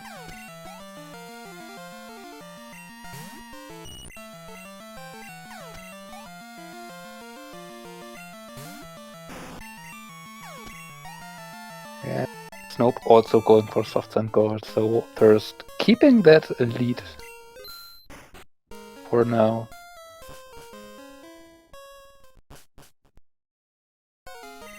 With the small caveat of having to find Volcano Badge at Tojo Falls at some point, which, again, I don't think will be something that would matter in terms of time that Thirst needs to invest. While Snoep still has to go to Union Basement and probably will follow that up with both chambers. And then would have to go through Ice Path to get parity on badges, so yeah.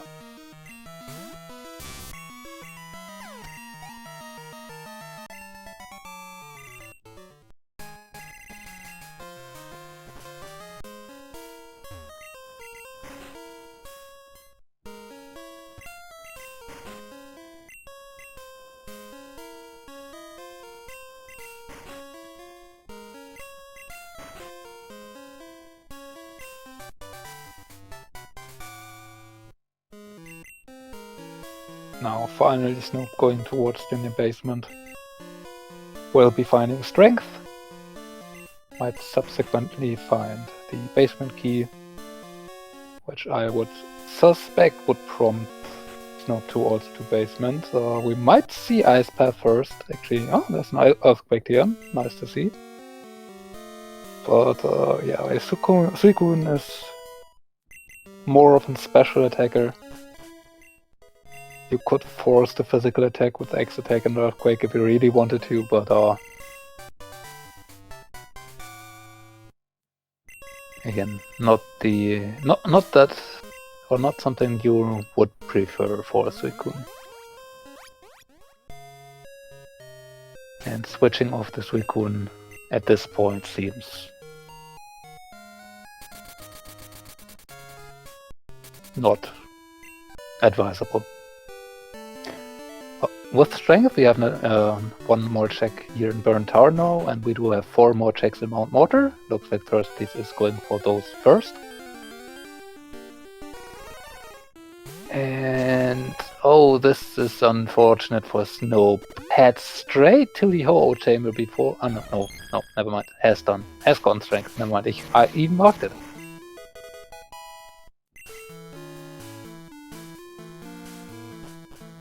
So this is absolutely fine what Snoep is doing here. It's what was supposed to be expected. Ho-Oh chamber and the Waterstone chamber to find not much. But if I saw that correctly, that basement was just simply not required. At all. So if Snoep decides to put off the Slowpoke, well, that could actually work out in Snoep's favor. Meanwhile, the Thunderbolt badge was found in Union in the strength locked checks.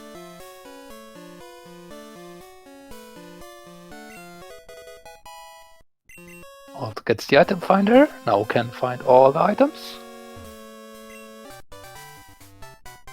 And a Mudstep TM.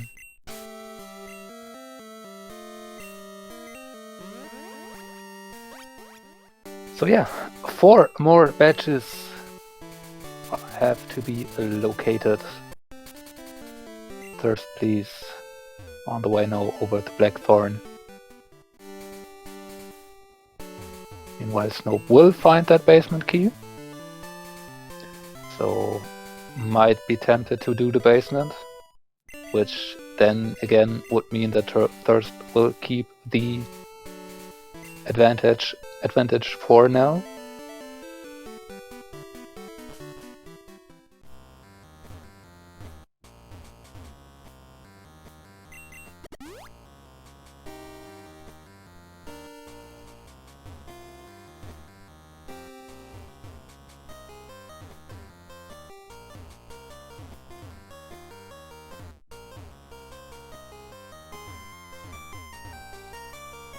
You have that already, Thirst Please. That was a Marsh badge.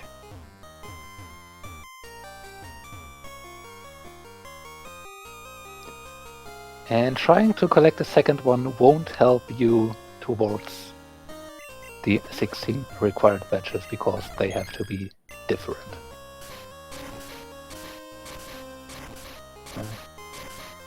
Even if you get 5 of the same badge from Professor Oak's assistant.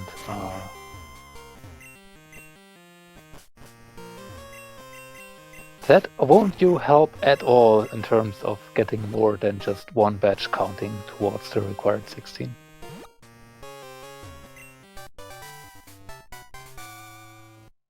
But yeah, as expected, Snoep heading for the basement.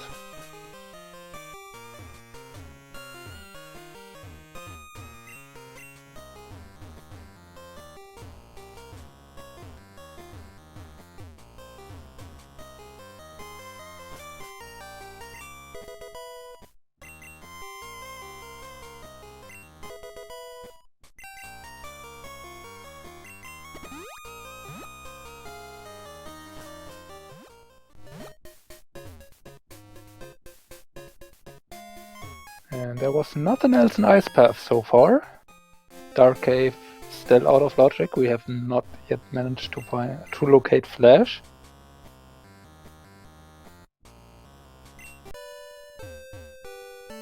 Which also is noteworthy to mention that we have not found something Flash locked yet.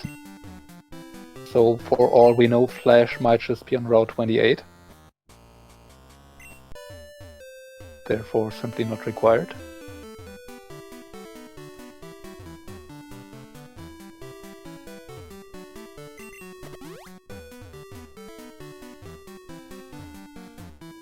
Nope, getting the Earthquake TM, and as soon as I say that, there's actually a badge in the dark. Cascade badge is located. So 3 more to go.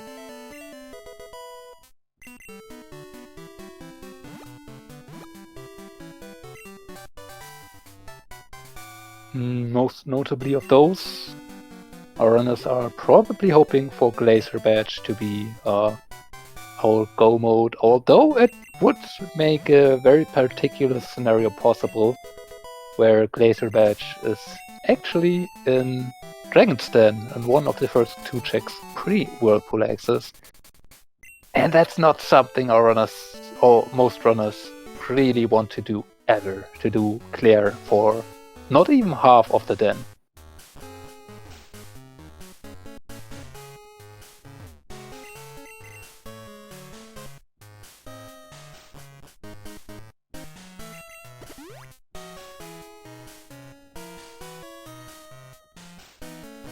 But yeah, Thirst Please now doing something that Snoep has done so far, who is actually doing new checks in Chuck.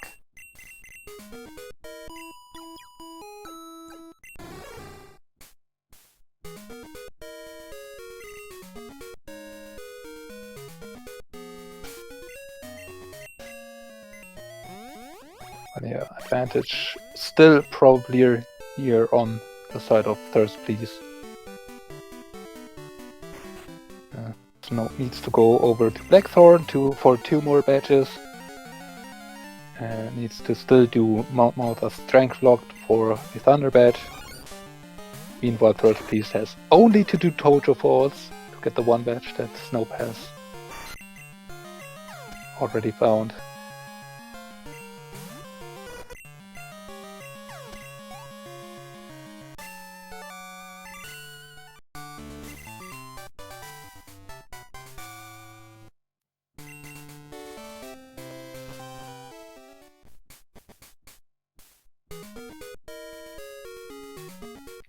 And looks like Thirst Please is actually doing Chuck just right here and now.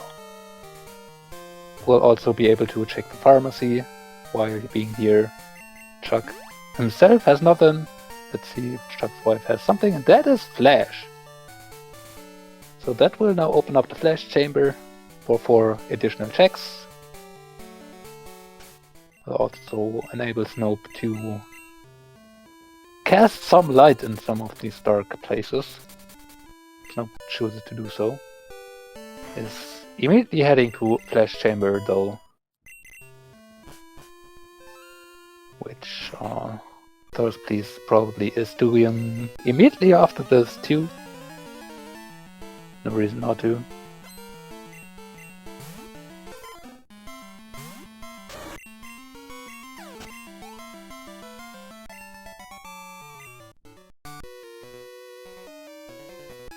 There's Waterfall. So that would open up the rest. Oh, and Machine Part.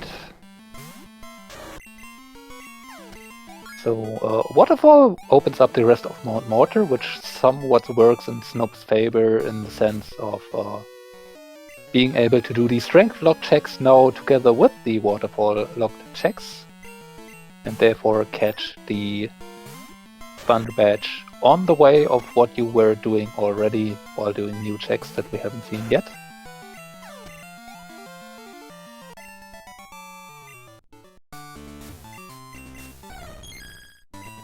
Also, the machine part for Snoep might actually be the one upside having the Snoep is having over Thirst Please. Snoep has done Route 25 already, so after turning in the machine part, gets in check from there and then can do Misty and Misty, the item in Misty's gym, and Misty herself immediately without having to do additional fights. Meanwhile, Thirst Please would have to fight through all of the trainers there first if something required were to be there.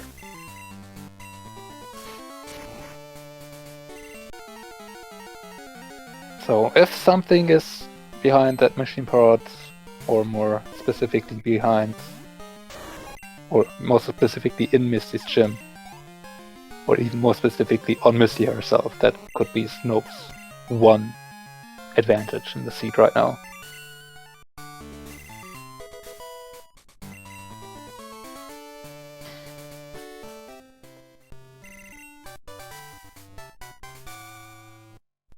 That is thirstpls collecting flash.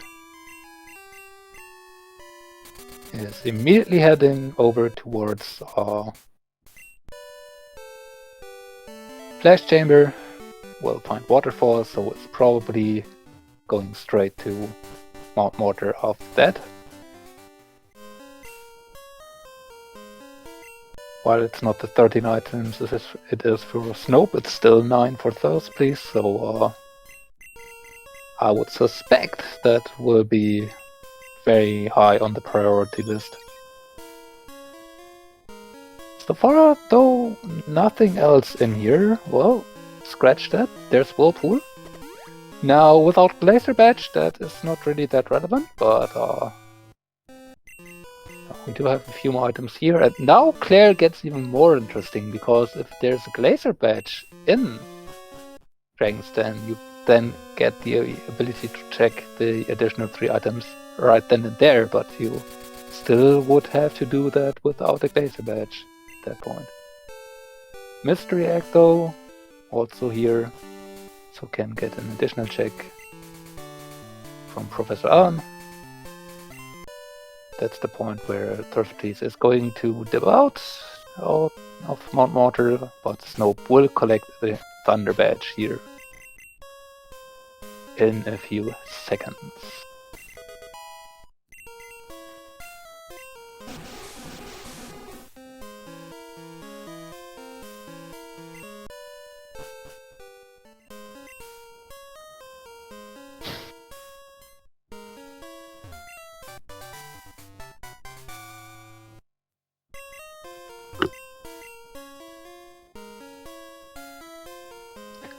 And Snoep will now head over to Ice Path, will subsequently find Marsh Badge and the Cascade Badge.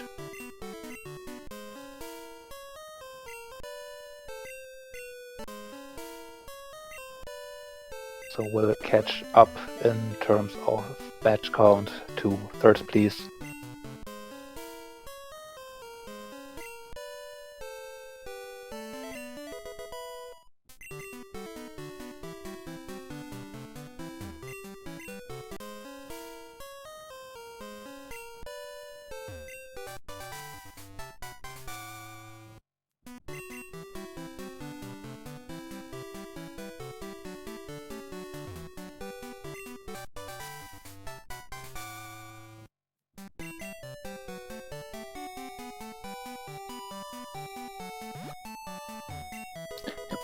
There's a Marsh Badge for Snoep.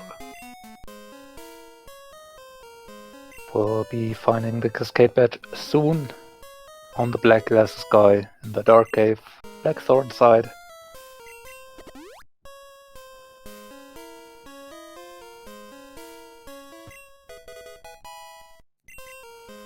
thirstpls picking up the Mystery Egg. And is out of Mount Mortar.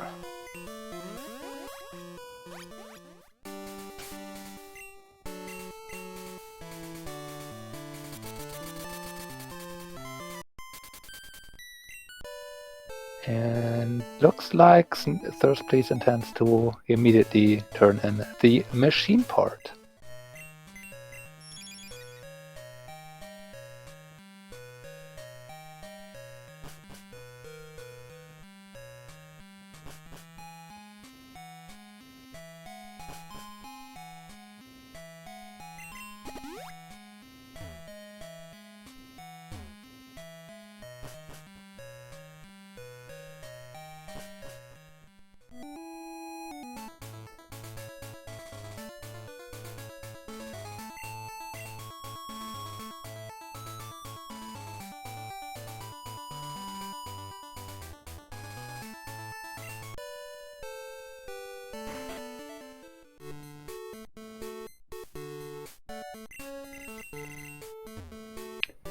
Nothing on the machine part turn in itself.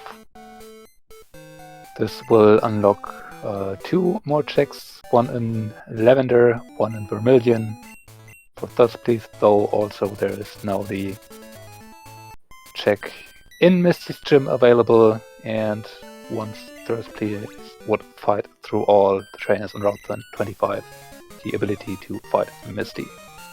We do have Mineral Badge on the expansion card check though. So 2 more to find. Meanwhile, Cascade Badge for Snoep.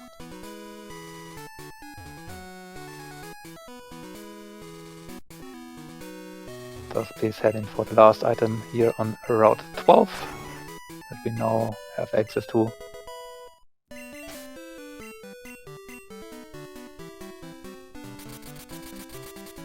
Going for the Vermilion check. Lost item is a max potion today.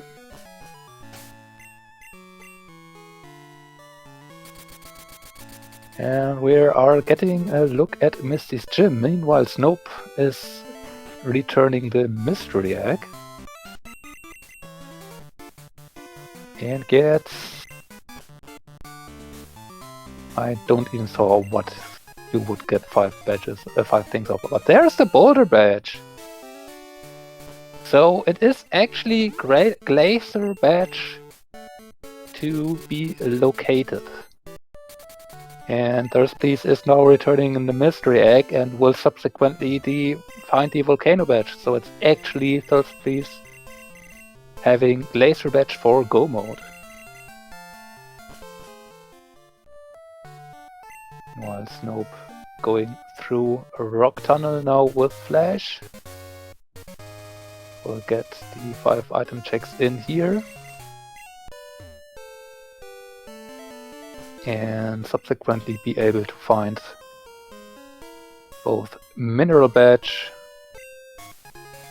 and Boulder Badge as well. So if the Glacier Badge is on Misty specifically, Snoep has the advantage here. If not, then Thirst Please is probably in a very good spot.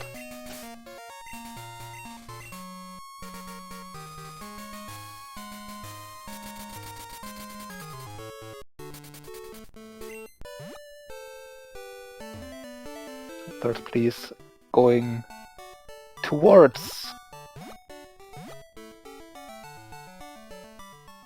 Palatown. And we'll be unlocking Blue and fight Blaine.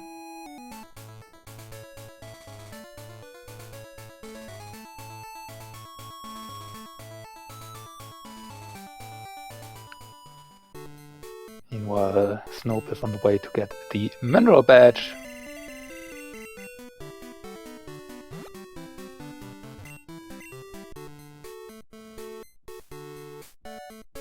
Yeah, so at this point, I would assume, yep, Snoep going also for the last check on Route 12. I would assume Snoep is going to do the Vermilion machine part check, the lost item check, and then is probably going to attempt Misty after the Boulder Badge, because that's the one advantage Snoep could get out of doing Route 25.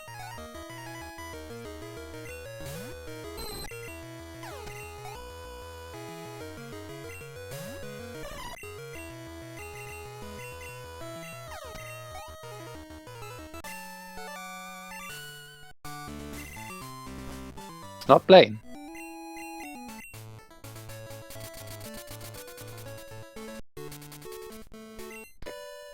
Looks we are getting Blue immediately.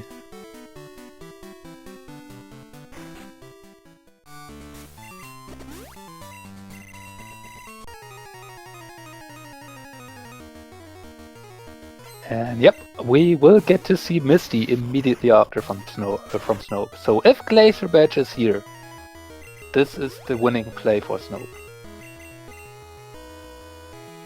If not, then Snoep might have to do E4 at this point.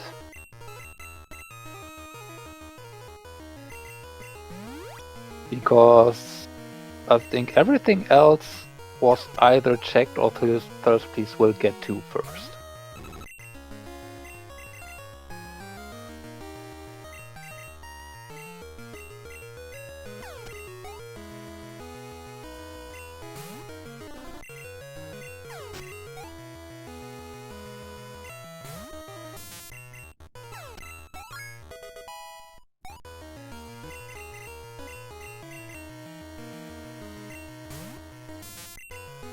Suicune wanting to learn Explosion. I kind of missed it on Snope's side.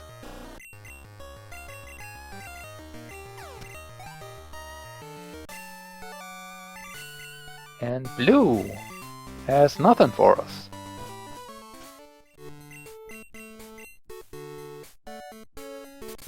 And looks like we are getting Route 25 from thirstpls, while there was nothing on Misty. So Snope actually has the advantage potentially right now of doing not seen checks yet, but it looks like Snope will just trade with thirstpls and do Blaine and maybe Blue. So the only options that we have left after this is doing Claire for 2 checks, because there's 2 checks pre-Whirlpool and Dragon's Den available, so no need to have Glacier Badge for that, which means it can be in there. Or E4. I believe we have checked literally everything else between our both runners that is available to us. Obviously, neither of them were in World Islands, but without Glacier Badge, that's simply not possible. We have seen Chuck, we have seen Jasmine, we have seen the entirety of Ectrotique, Mahogany.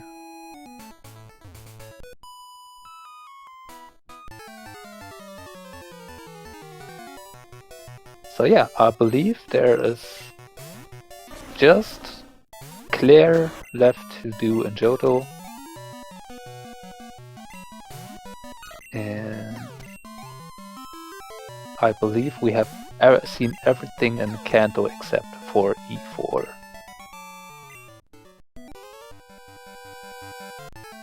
And Snope after Blaine, going to do Blue.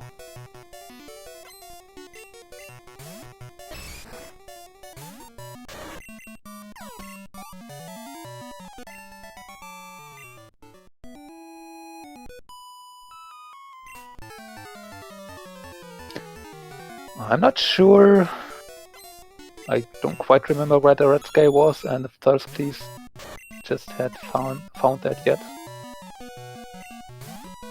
Was it up here?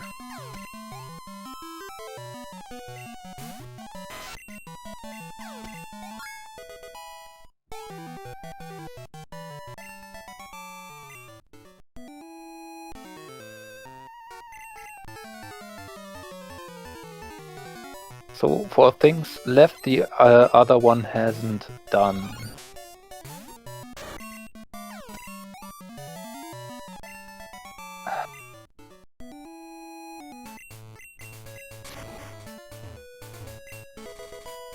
I do believe after Snope is done here with Blue, they are on parity. So Thirst obviously has not done Misty yet, which is the difference there. But I think Snope has actually done everything else by this point too.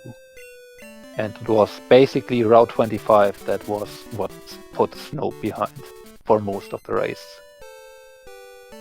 So Snope is going for Claire.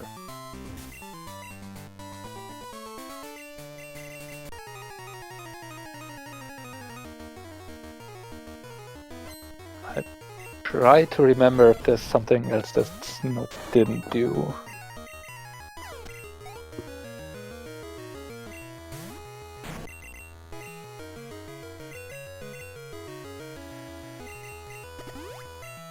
In terms of red scale, I don't quite remember where it was. It's certainly possible that I kinda just blanked on Thirst getting it since there was nothing behind it.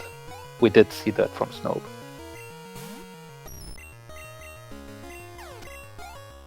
Yep, and there's the confirmation from chat. Just that do it.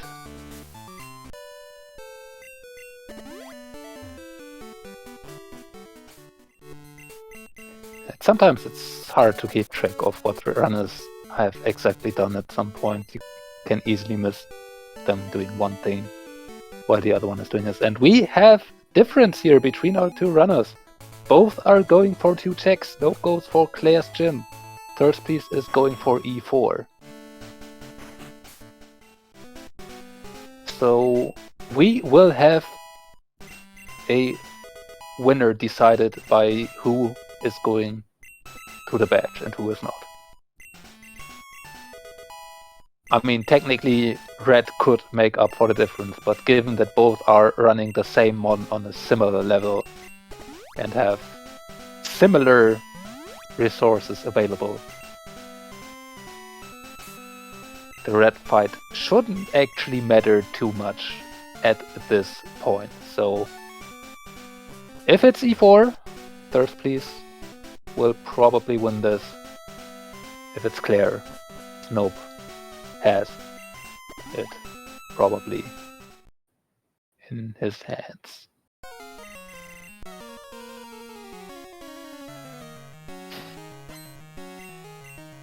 Snoep done with Claire, now has to head over to Dragon's Den.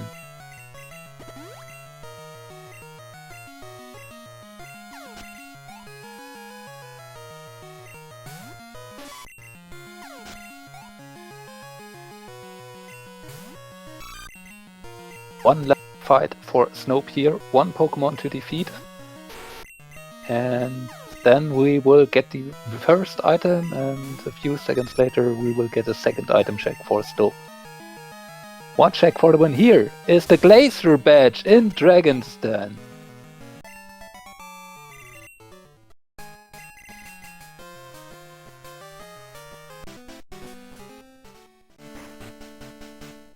So that is go mode for Snoep actually, and yeah, this is rather unfortunate for thirstpls being in the lead supposedly for most of the run, but in the end, last badge being hidden in Dragon's Den made thirstpls do Route 25, which was what put Snoep behind for the longest time, which then made it into a coin flip that thirstpls lost.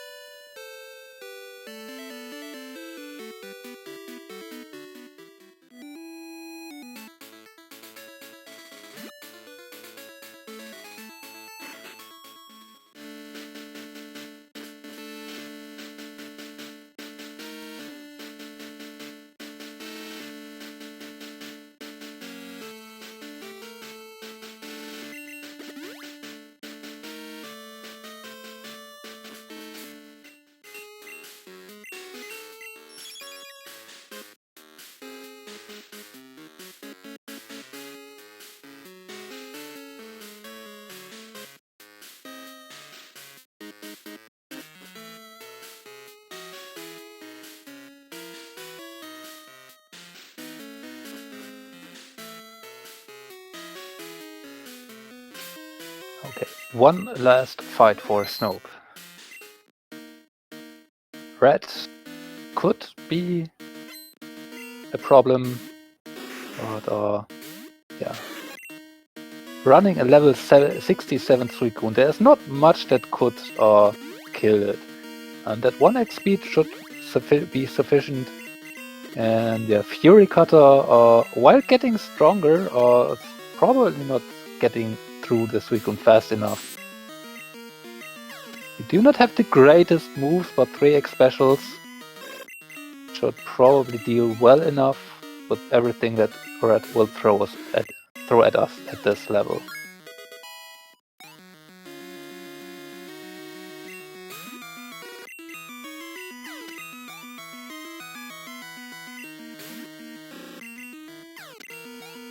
Yep, and that is a GG for Snoep Automat. Finishes this race in first place with an official time of 2 hours, 10 minutes and 5 seconds. GG. Oh, that's what definitely a decent Suicune.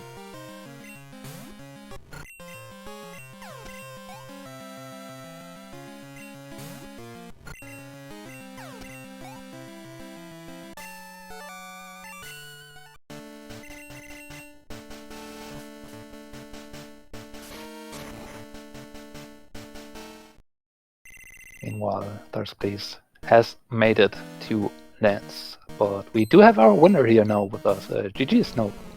Oh, GG. Oh, what a seed. It was certainly a seed. And I don't know how aware you were of it, but it really came down to a coin flip in the end between both of you. One of you doing Claire and one of you doing E4 at the exact same time. Oh, wow. So, Yeah, if you were wrong and Thirstpls would have been right, you would have lost. Yeah. And if you would have done both the same thing, this would have been a nail biter. Oh, that would have been so nice. So nice to watch. But, well, I at least didn't want to lose to Vanilla Claire again, like last time. So I just figured, well, I either lose to E4 or I just, yeah, I just get lucky. Yep, and lucky you got in the end. Yeah, the start of this round definitely was kind of interesting with both with the entire poker gear being found after Violet, not even having reached Azalea. Yep. But yeah, your start was kind of rough. Yes, I know. I figured I was like behind by at least like 3-4 minutes, so I skipped Azalea, hoping to find a pass or at least any good moves or serve maybe, but in the end Kenya turned out to be okay, and then it got smashed instantly. So yeah. Yeah. That you were feeling 3 to 4 minutes behind after Violet was actually not correct at this point, because while you were struggling, Thirstpls wasn't getting off a fast start either. That Sprout Tower was just evil.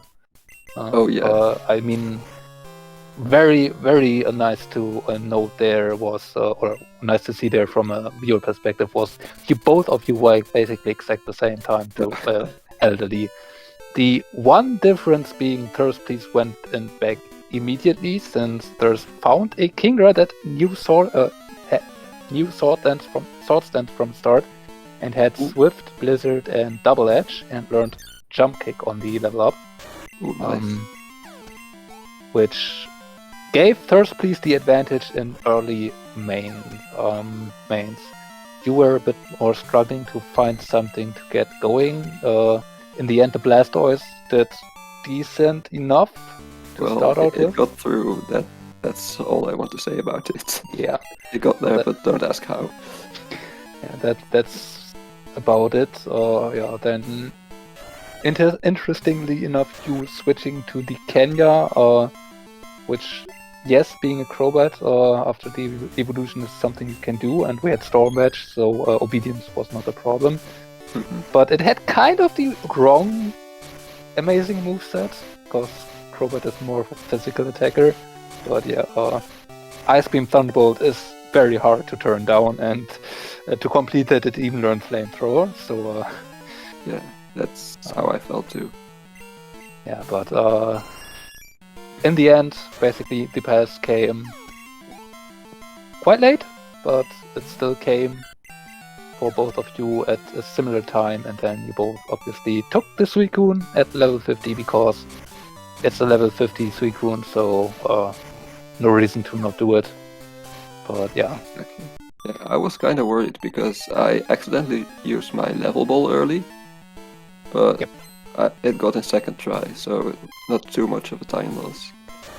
Yeah, so that's also something that you both more or less did. I'm not sure how aware Thirst was about of the level ball being a guaranteed catch, because again, both of you did use that very early on, so there was no difference between the two of you, really.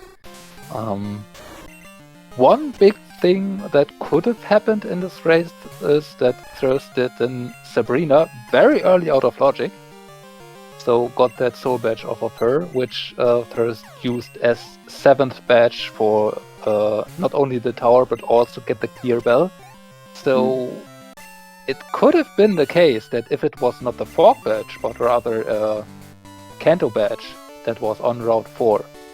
First Place might have not been aware of that logic and could have missed that for a very long time without the seed actually played out, since that fourth badge was just required to open up the seed anyway. Third Place was basically forced back to do Route 4, which, not having done 25 for the longest time, was the big time difference more or less between the both of you for, I would say, about an hour of this run. So you were always 2 to 3 minutes behind Third Place. I really felt like I was doing terrible, bonking into everything, but I guess it didn't exactly, wasn't exactly as bad as I thought. No, it was pretty much,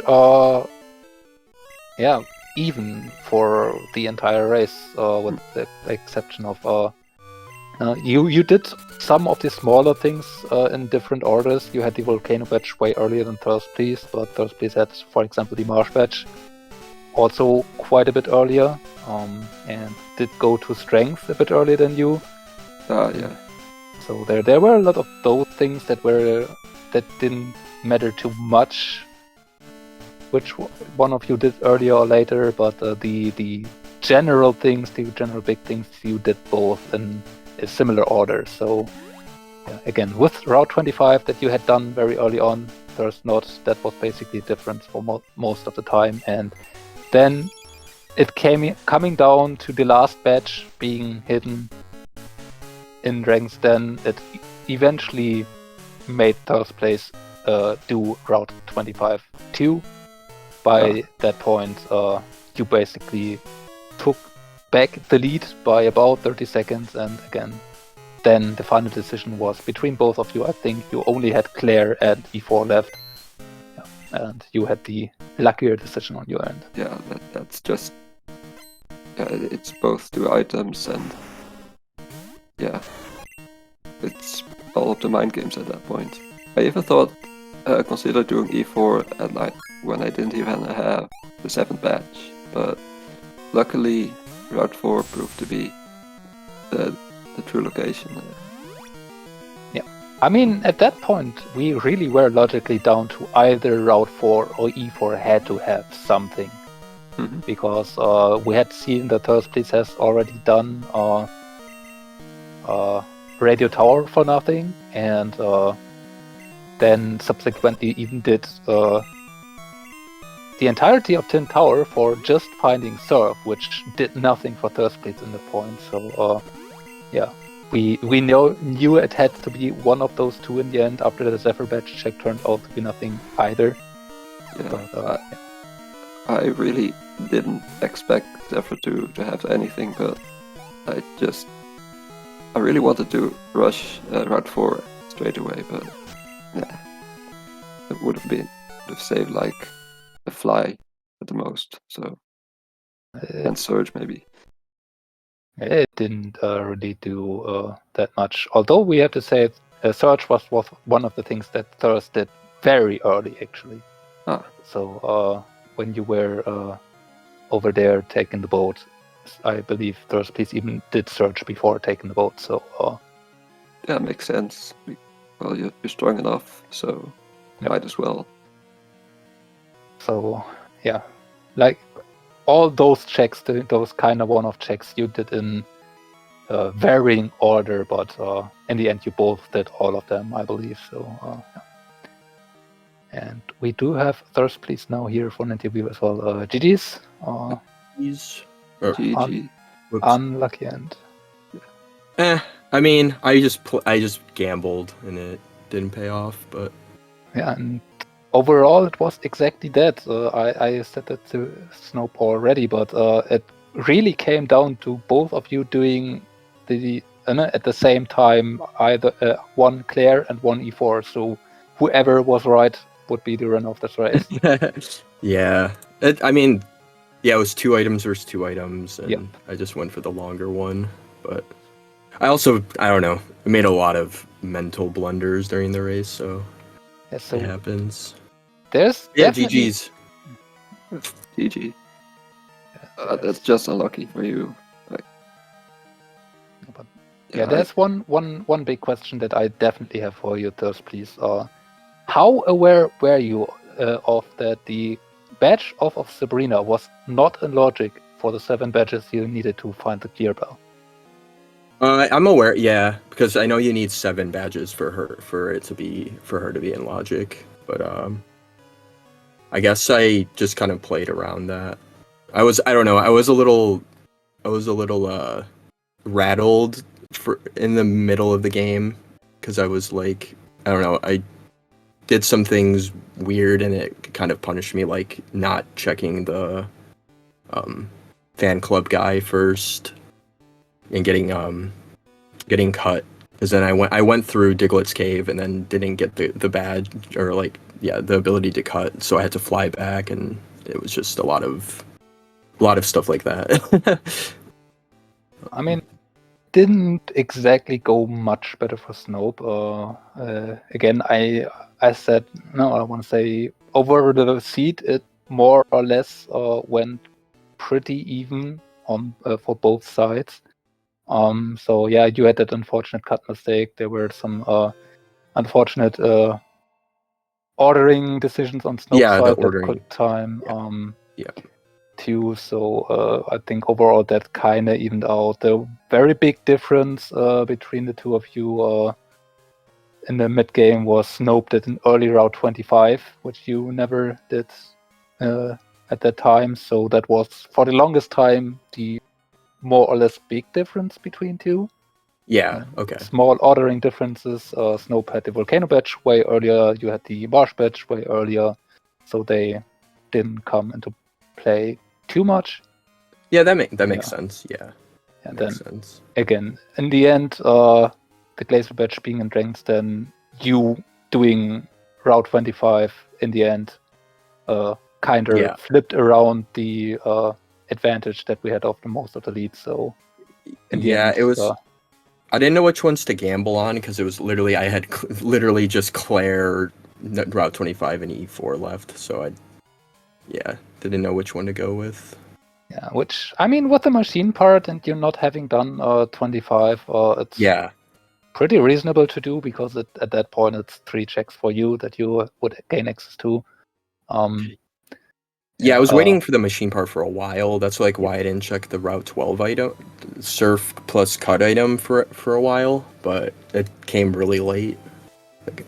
Like everything else in the ROM, because the early game was miserable in terms of finding items. Yeah, I mean, to be fair, Pokegear after completed Pokegear after doing bonuses, that was something nice. you see entirely that often, and you got a pretty quick fly, both of you. Snope did an Azalea skip, then could fly immediately back. There was, but it was also kind of based on that Snope had a bit of a more difficult time to get a main going. Eventually had to settle on a Blastoise that knew, I believe, Spark and Bite. Okay. It learned submission. Yeah. Which, so basically. The Moltres was awful. Like once I saw Aeroblast, I was like, okay, I'm out. I'll see you in like 15 minutes. Yeah. I ended up getting through the fight because I caught a Swords Dance Kingdra and it didn't Aeroblast me, so I ended up like just setting up to +6 and killing it. But I mean, there was that one occurrence with Encore locking. Oh my god, that was so frustrating. Into Swords Dance. That was hilarious to watch. I assumed the AI wouldn't just instantly go. I don't know. Does Whitney have like really good AI? I'm not actually sure about her AI, but I didn't expect for once it ran out for her to use Encore again. So that was brutal. I couldn't tell you. I'm not the one to ask about that stuff. It certainly was very unlucky for you. That was funny to see though. Like overall, I'd say with that Kingdra and it having Sword Stance and then learning Jump Kick, even to improve your moveset, overall, you had better starting option for a main. Snoep did choose to try and use the Kenya for a bit, Okay. which was the goal bet. So pro bet, but it had Ice Beam, Thunderbolt, and learned Flamethrower. Oh my god, what? Why why that Pokemon? Yeah, basically Sludge. that. Okay, there was Step Sludge too. Oh, okay, right. so that's pretty. Yeah, that's nice. So it would have been a reasonably usable mon, and the trade XP would certainly have helped. But yeah, had we not gotten a 50 Suicune, yeah. that basically set you both to parity. You got there at similar times. Okay. Yeah, I thought I should have done Azalea skip just because we had teleport, or I don't know if you took Zatu, but Yes, You I both- also I teleport. figured. Never used Yeah. it. I never used it, yeah. So I was like, I should have maybe skipped Azalea, but I was like, I can brute force this with Kingdra, but like getting the 50 and going back was probably a better option anyways. But it worked out fine since we got Fly anyways. So also one small difference later then was Snope actually taught Psychic to the Suicune, which might have helped on some fights during the mid game. I should have done it. I was holding off in case like the 60 came, but it just never got it. Like never got to the point to get the 60. Nope. And then but yeah, I should have taught it over one of the weaker like Aurora Beam or something. To be fair, with Aurora Beam and Spark, you have perfect coverage with that's Surf, true. which took you're right. a long It's time either to get to. it's either get rid of Fire Punch or Aurora Beam, and they both have their merits. Like without Surf, True. it was interesting, but yeah, teaching Psychic, because like I don't know, but since Aurora, anyways. What's your moveset then? I just had the generic. I had Spark, Fire Punch, Aurora Beam, Surf. It's kind of But before, did you keep magnitudes or? No, I just used Headbutt for the. Oh, okay, yeah, makes sense. Yeah, I just taught Headbutt just for physical stuff. I thought this was a Crobat, so. Oh yeah, that makes sense. Yeah. There was also a Drillback TM in Celadon Mart. There was one in the wild. Yep. Too, so, yeah. There was also an Earthquake TM that you both found. So if you had gotten a physical main, for example, like that Crobat, or that Kingdra with Sword Stance, I mean, what else could you want more? If there wasn't a 50, this Kingdra with Sword Stance would have been nice to keep running, but. That's how I feel about the Crobat, but well. True, you would have gained a lot. You would have gotten experience much quicker than I did. So. Yeah, we would both have like amazing or very good mains. And now we both had the same like overpowered main that literally never dies. So. Exactly. Yeah. Both are good. Yeah. Pretty even. Yeah. Yeah. The main just doesn't die ever. Yeah. That's the nice thing about Suicune. It's not very great offensively, but it makes up for it with being literally unkillable. Or like if it wasn't a water type, it wouldn't be anywhere near as good. But the fact that you get Stab Surf on it makes it a lot better. Stab Surf makes it just so much better. Yeah, exactly. Without it, if it was a different type, it would just not be the same Pokemon. Well, that means Snope, you get your first win of the tournament. We'll have to face one of the other 1-1 players in the next round. There's place for you now an 0-2 start. Certainly, I don't think what you would have wanted to get into the tournament, but it happens. It's not over yet. Claire is the bane of my existence. I did Claire last seed and lost because I did Claire, and then it was. I mean, I blame no one for not wanting to do Claire without Whirlpool and Glacier Badge. So it feels awful to do. And, so I mean, it happened. Like, I mean, there was a lot of time loss everywhere. So, but yeah, it is what it is. It's fun. It's being in the O2 brackets. I mean, as long as you get to keep playing, it's fun. So. Yep. And it's not over yet. It's still possible to go to 4-2 from the spot and make brackets. So yeah. Pretty difficult, but we'll try to get there. I mean, just go to where the progression is, and you will be doing just fine. It's that simple, that right? was hard to find in this ROM. That is true. That was such a linear seed. Yeah. It definitely was. With you funneling, both having to do route 4 to get to the 7 batches logically, or do some out of the way checks, but then also have to do Tin Tower for serve, which we do have to note Morty was not required. Yes. Ooh. Yeah. You had 7 batches logically available to get the clear bell because you had to, otherwise you wouldn't have gotten it. And yeah, therefore had access into Tin Tower through using the radio card. But yeah. Wait, were there any items in Howard Chamber? No. Oh, so Morty was not required anyway. Yeah. Oh no, but Surf was in Tin. Yeah, Surf was in wasn't 10, tin. Yeah, I so thought you had literally to do that. only item. And Okay. which, funnily enough, I kind of wonder if you both were doubting yourself when you were go up Tin Tower and there was just nothing in there, especially you Snoep, where you, logically kind of had to expect something there, or it would have been before. And then Yeah, I it's would have. just last That would have thing. been. I was expecting, like, once we were near the top, I was like, all right, this is gonna be completely pointless. If it turned out that thing was empty, I would have done Rock Tunnel first, and hoping that Flash was only 4. Yeah, But yeah, I think so- I did Rock Tunnel.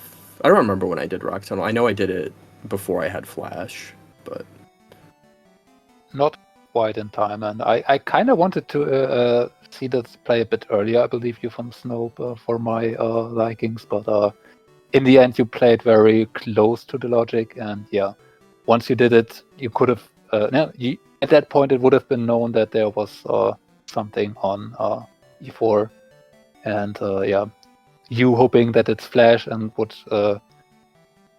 open up logically to do Rock Tunnel would yeah, definitely I was right kind of idea. waiting for either Surf to show up or the machine parts, because I did not have my teleports on anymore. I traded it to the Kenya guy.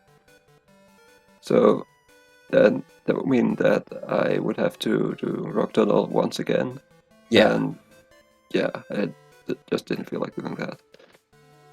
Which is fair, and in the end, it kind of worked out in your favor. Yeah, and for also the most part. I accidentally flew to Cyanwood instead of Mahogany, because I wanted to do Ice Bath before Chuck, but then I figured, yeah, I'm already here, so might as well do Chuck now. And that turned out to have Flash and machine parts and yep, like Whirlpool everything. and all the stuff. Yeah, basically everything.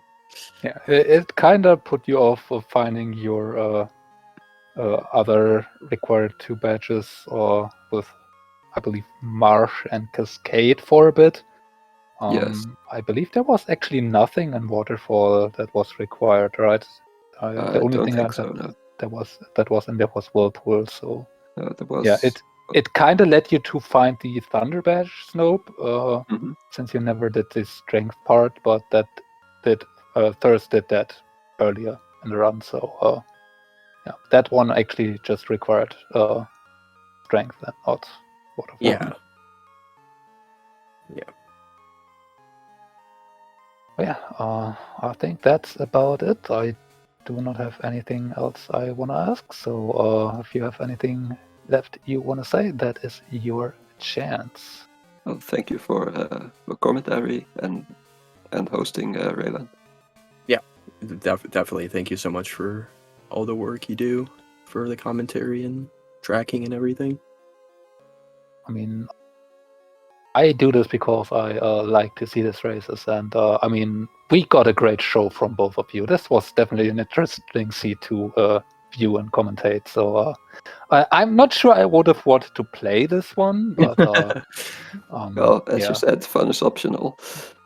And that is there's definitely not a lot of fun in this scene. Yeah. For the runners. with the audience, it might have been a lot of fun. Yeah. But yeah, that's it for this race right now. I'm not sure about the standings on the Strife Setter versus Webina, but you might catch that, I believe, on Ergote's channel. It has no restream on SpeedGaming itself, but it should be 1.5 hours in, so if you're quick and go over there, you might catch the end of that match. On the SpeedGaming channels, there will be a race at 2 p.m. Eastern Time, so in, I believe, 1 hour and 20 minutes on SpeedGaming 4. That will be Waka versus Zeke Highland, commentated by Vandio, and there will be one more match at 5 p.m. Eastern Time with Snoep versus Rauschmore on the main SpeedGaming channel, and Diego Armando versus Pokemon Fan will be here on SpeedGaming 2 at 6 p.m. Eastern Time. And if that's not enough Pokemon for you today, there will be 8 matches or so tomorrow, so plenty more to watch. But yeah, that's it. For now, if you have not done so, leave the runners a follow. They have definitely provided an entertaining race for us here, so they have deserved it. And yeah, I think that's it. See you. Yep. Good luck next round. Race. Yeah, you too. Thank you.